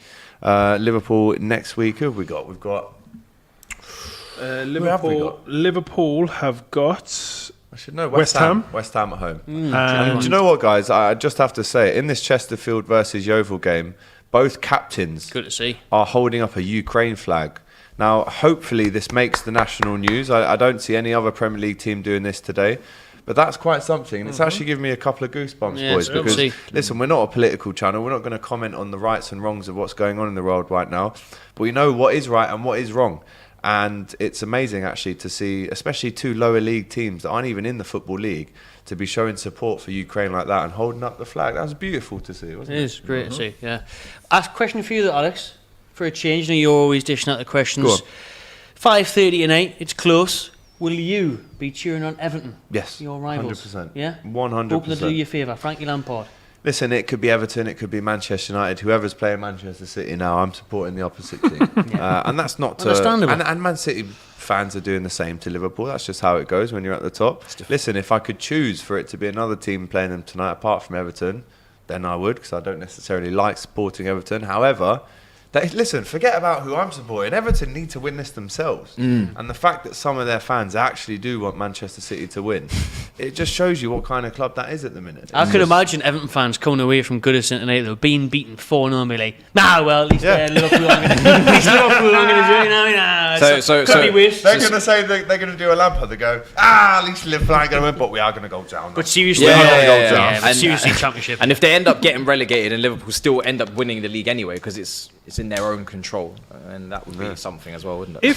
If Everton go down, they have to lose a lot of players. Like they can't. Bro, it'll be an exodus. Yeah. They can't The owner keep- would probably walk away as well. No? But They're what could probably- be even worse, though, is that teams don't come in for them and then they've got these players sitting on humongous huge wages. Because, you know, Alan could turn around and go like, nah, I don't want to move me, I'm cushy. I'm just going to sit, chill on my bench, pick up me 100 grand a week, whatever he's on, and just be like, sound with me, I don't care. Everton are one of the worst doing teams. up Millwall away, not bothered. They're not equipped for that at all, Everton. The other teams, you could say Watford, there's a couple players, and then the rest will be fine. Norwich are definitely Norwich equipped. are They're ready ready for to it, go. yeah. They're already primed. They came up and was like, yeah, take our players. We're going. Literally.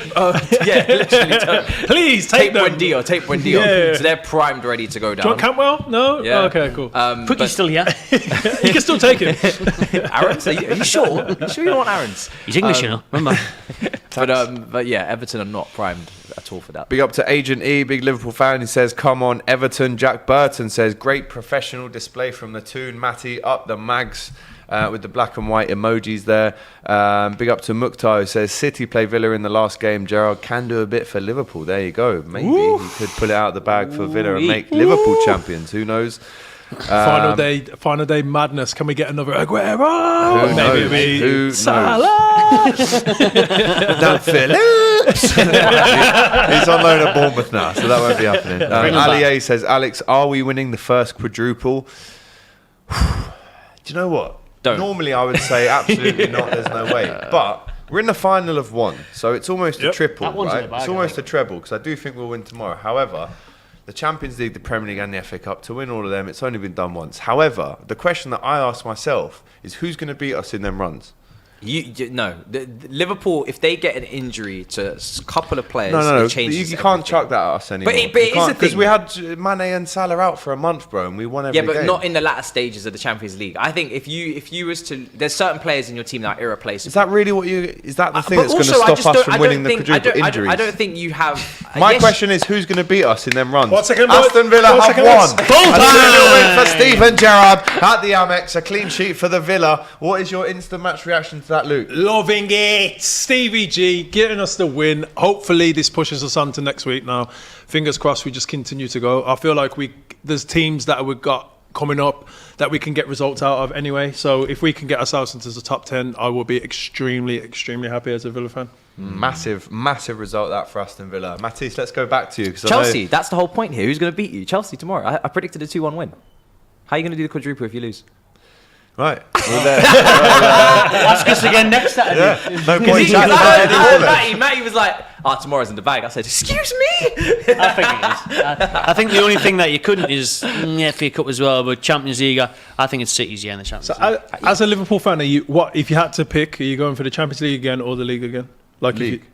Yeah, you've done the 100%. Champions League. Done too, that. haven't I've you? been there and done it. Got the t-shirt. Imagine me here sitting here promoting a quadruple and I've got you in the final tomorrow. What kind of Chelsea fan would that be? No chance. Have some Now, respect. listen, he Have asked some the respect. question. I had to answer it, mate. Blame him. Blame Who's Ali. gonna stop Big you? up to you, though, Ali.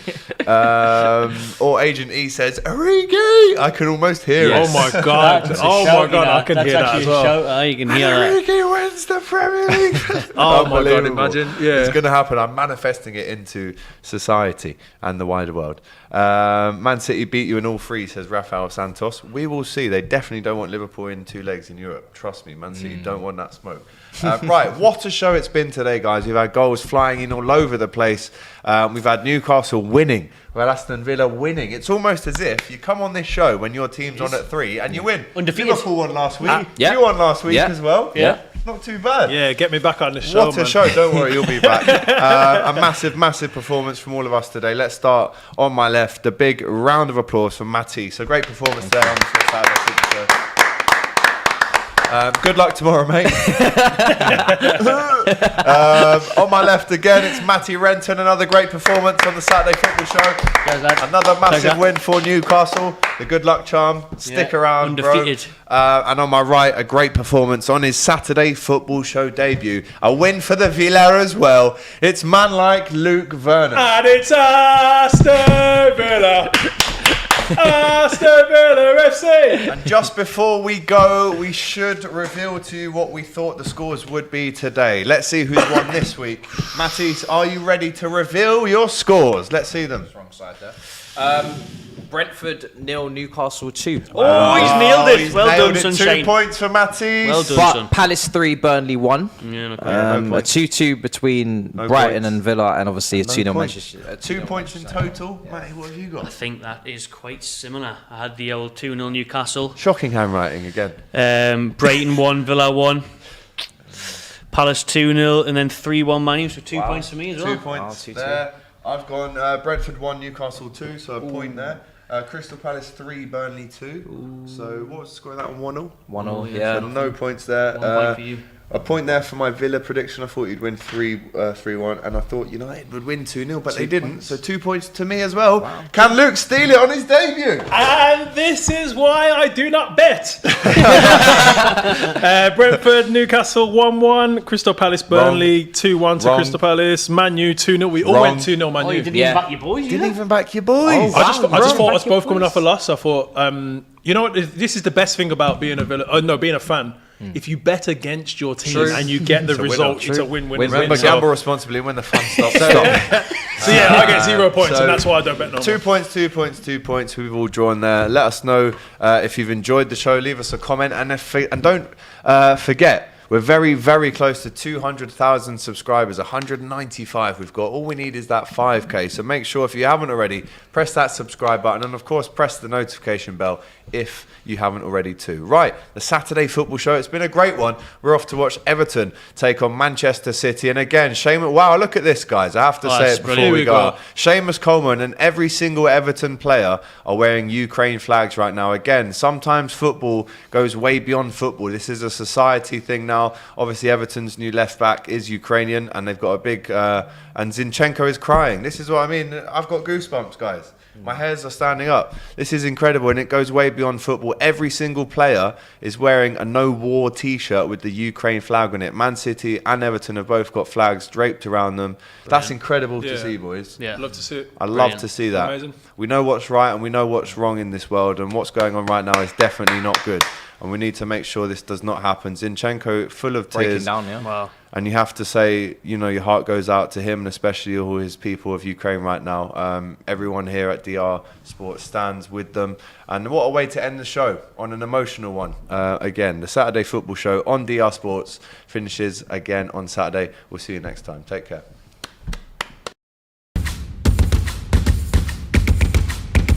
Sunday's going to be the definitive win. The definitive Klopp is better, Liverpool are better, Mo Salah is better. Like my dad always said, those who don't hear must feel, and you lot must feel on Sunday. We'll see, brother. I'm ready for this forfeit. I can't wait for my apology. I can't wait, lads.